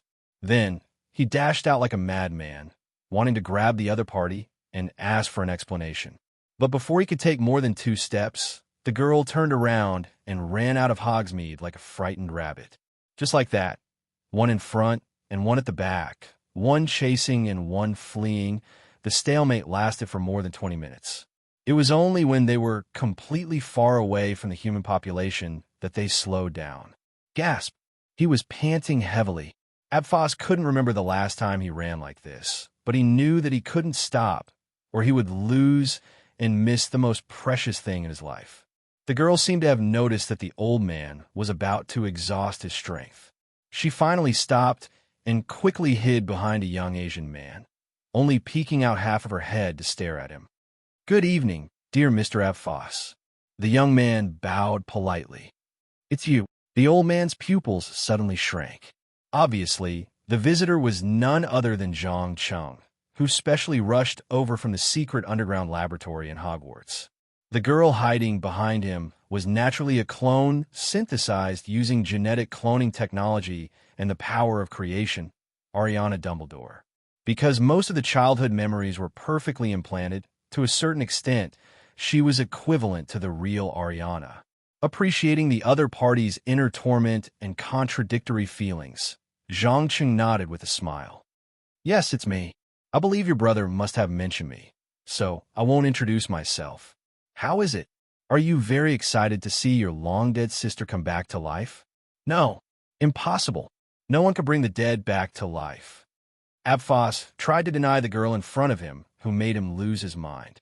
Because he knew that the young man standing in front of him was regarded as the most difficult opponent by Abphos, even more terrifying than Voldemort. "Haha, don't be so nervous. There's a saying in my hometown, facts speak louder than words. Come, Ariana, come and say hello to your brother." Zhang Cheng turned around and gently patted the girl's head. With his encouragement, the latter finally mustered up the courage and asked in an extremely soft voice, "Brother Abphos, don't you remember me?" Boom! Instantly, the memories of his sister hidden in the deepest part of his heart suddenly flooded Abphos' mind like a tide. Because the name Abphos was Ariana's nickname for him when they were young, it was a little secret that only belonged to the two of them. Even his brother Abphos didn't know about this. Shock, excitement, joy, hesitation, fear. For a moment, even he didn't know what kind of complicated feelings he had at this moment. He slowly reached out his right hand to touch the other party's tender face that had stopped at 14 years old, and tears flowed out uncontrollably. In the end, the kinship that originated from the bloodline finally prevailed over reason. The old man hugged his sister in his arms and cried bitterly. As he cried, he muttered to himself, I'm sorry. Ariana, it's all my fault. I caused your death. Forgive me." Seeing that the other party's psychological defenses had completely collapsed, Zhang Cheng's eyes flashed with a hint of playfulness. After a full 5 minutes, he said meaningfully, "Please remember, Mr. Abphos, everything in this world has a corresponding price, especially things like resurrection. You should know very well what I want, and you also have 3 days to consider it. If I don't get a positive answer after 3 days, then the lovely Ariana will return to the world of the dead. Also, don't try to contact Abphos, or I guarantee that you will regret it for the rest of your life." As soon as he finished speaking, he directly cast a teleportation spell and disappeared on the spot, not giving the other party any chance to negotiate.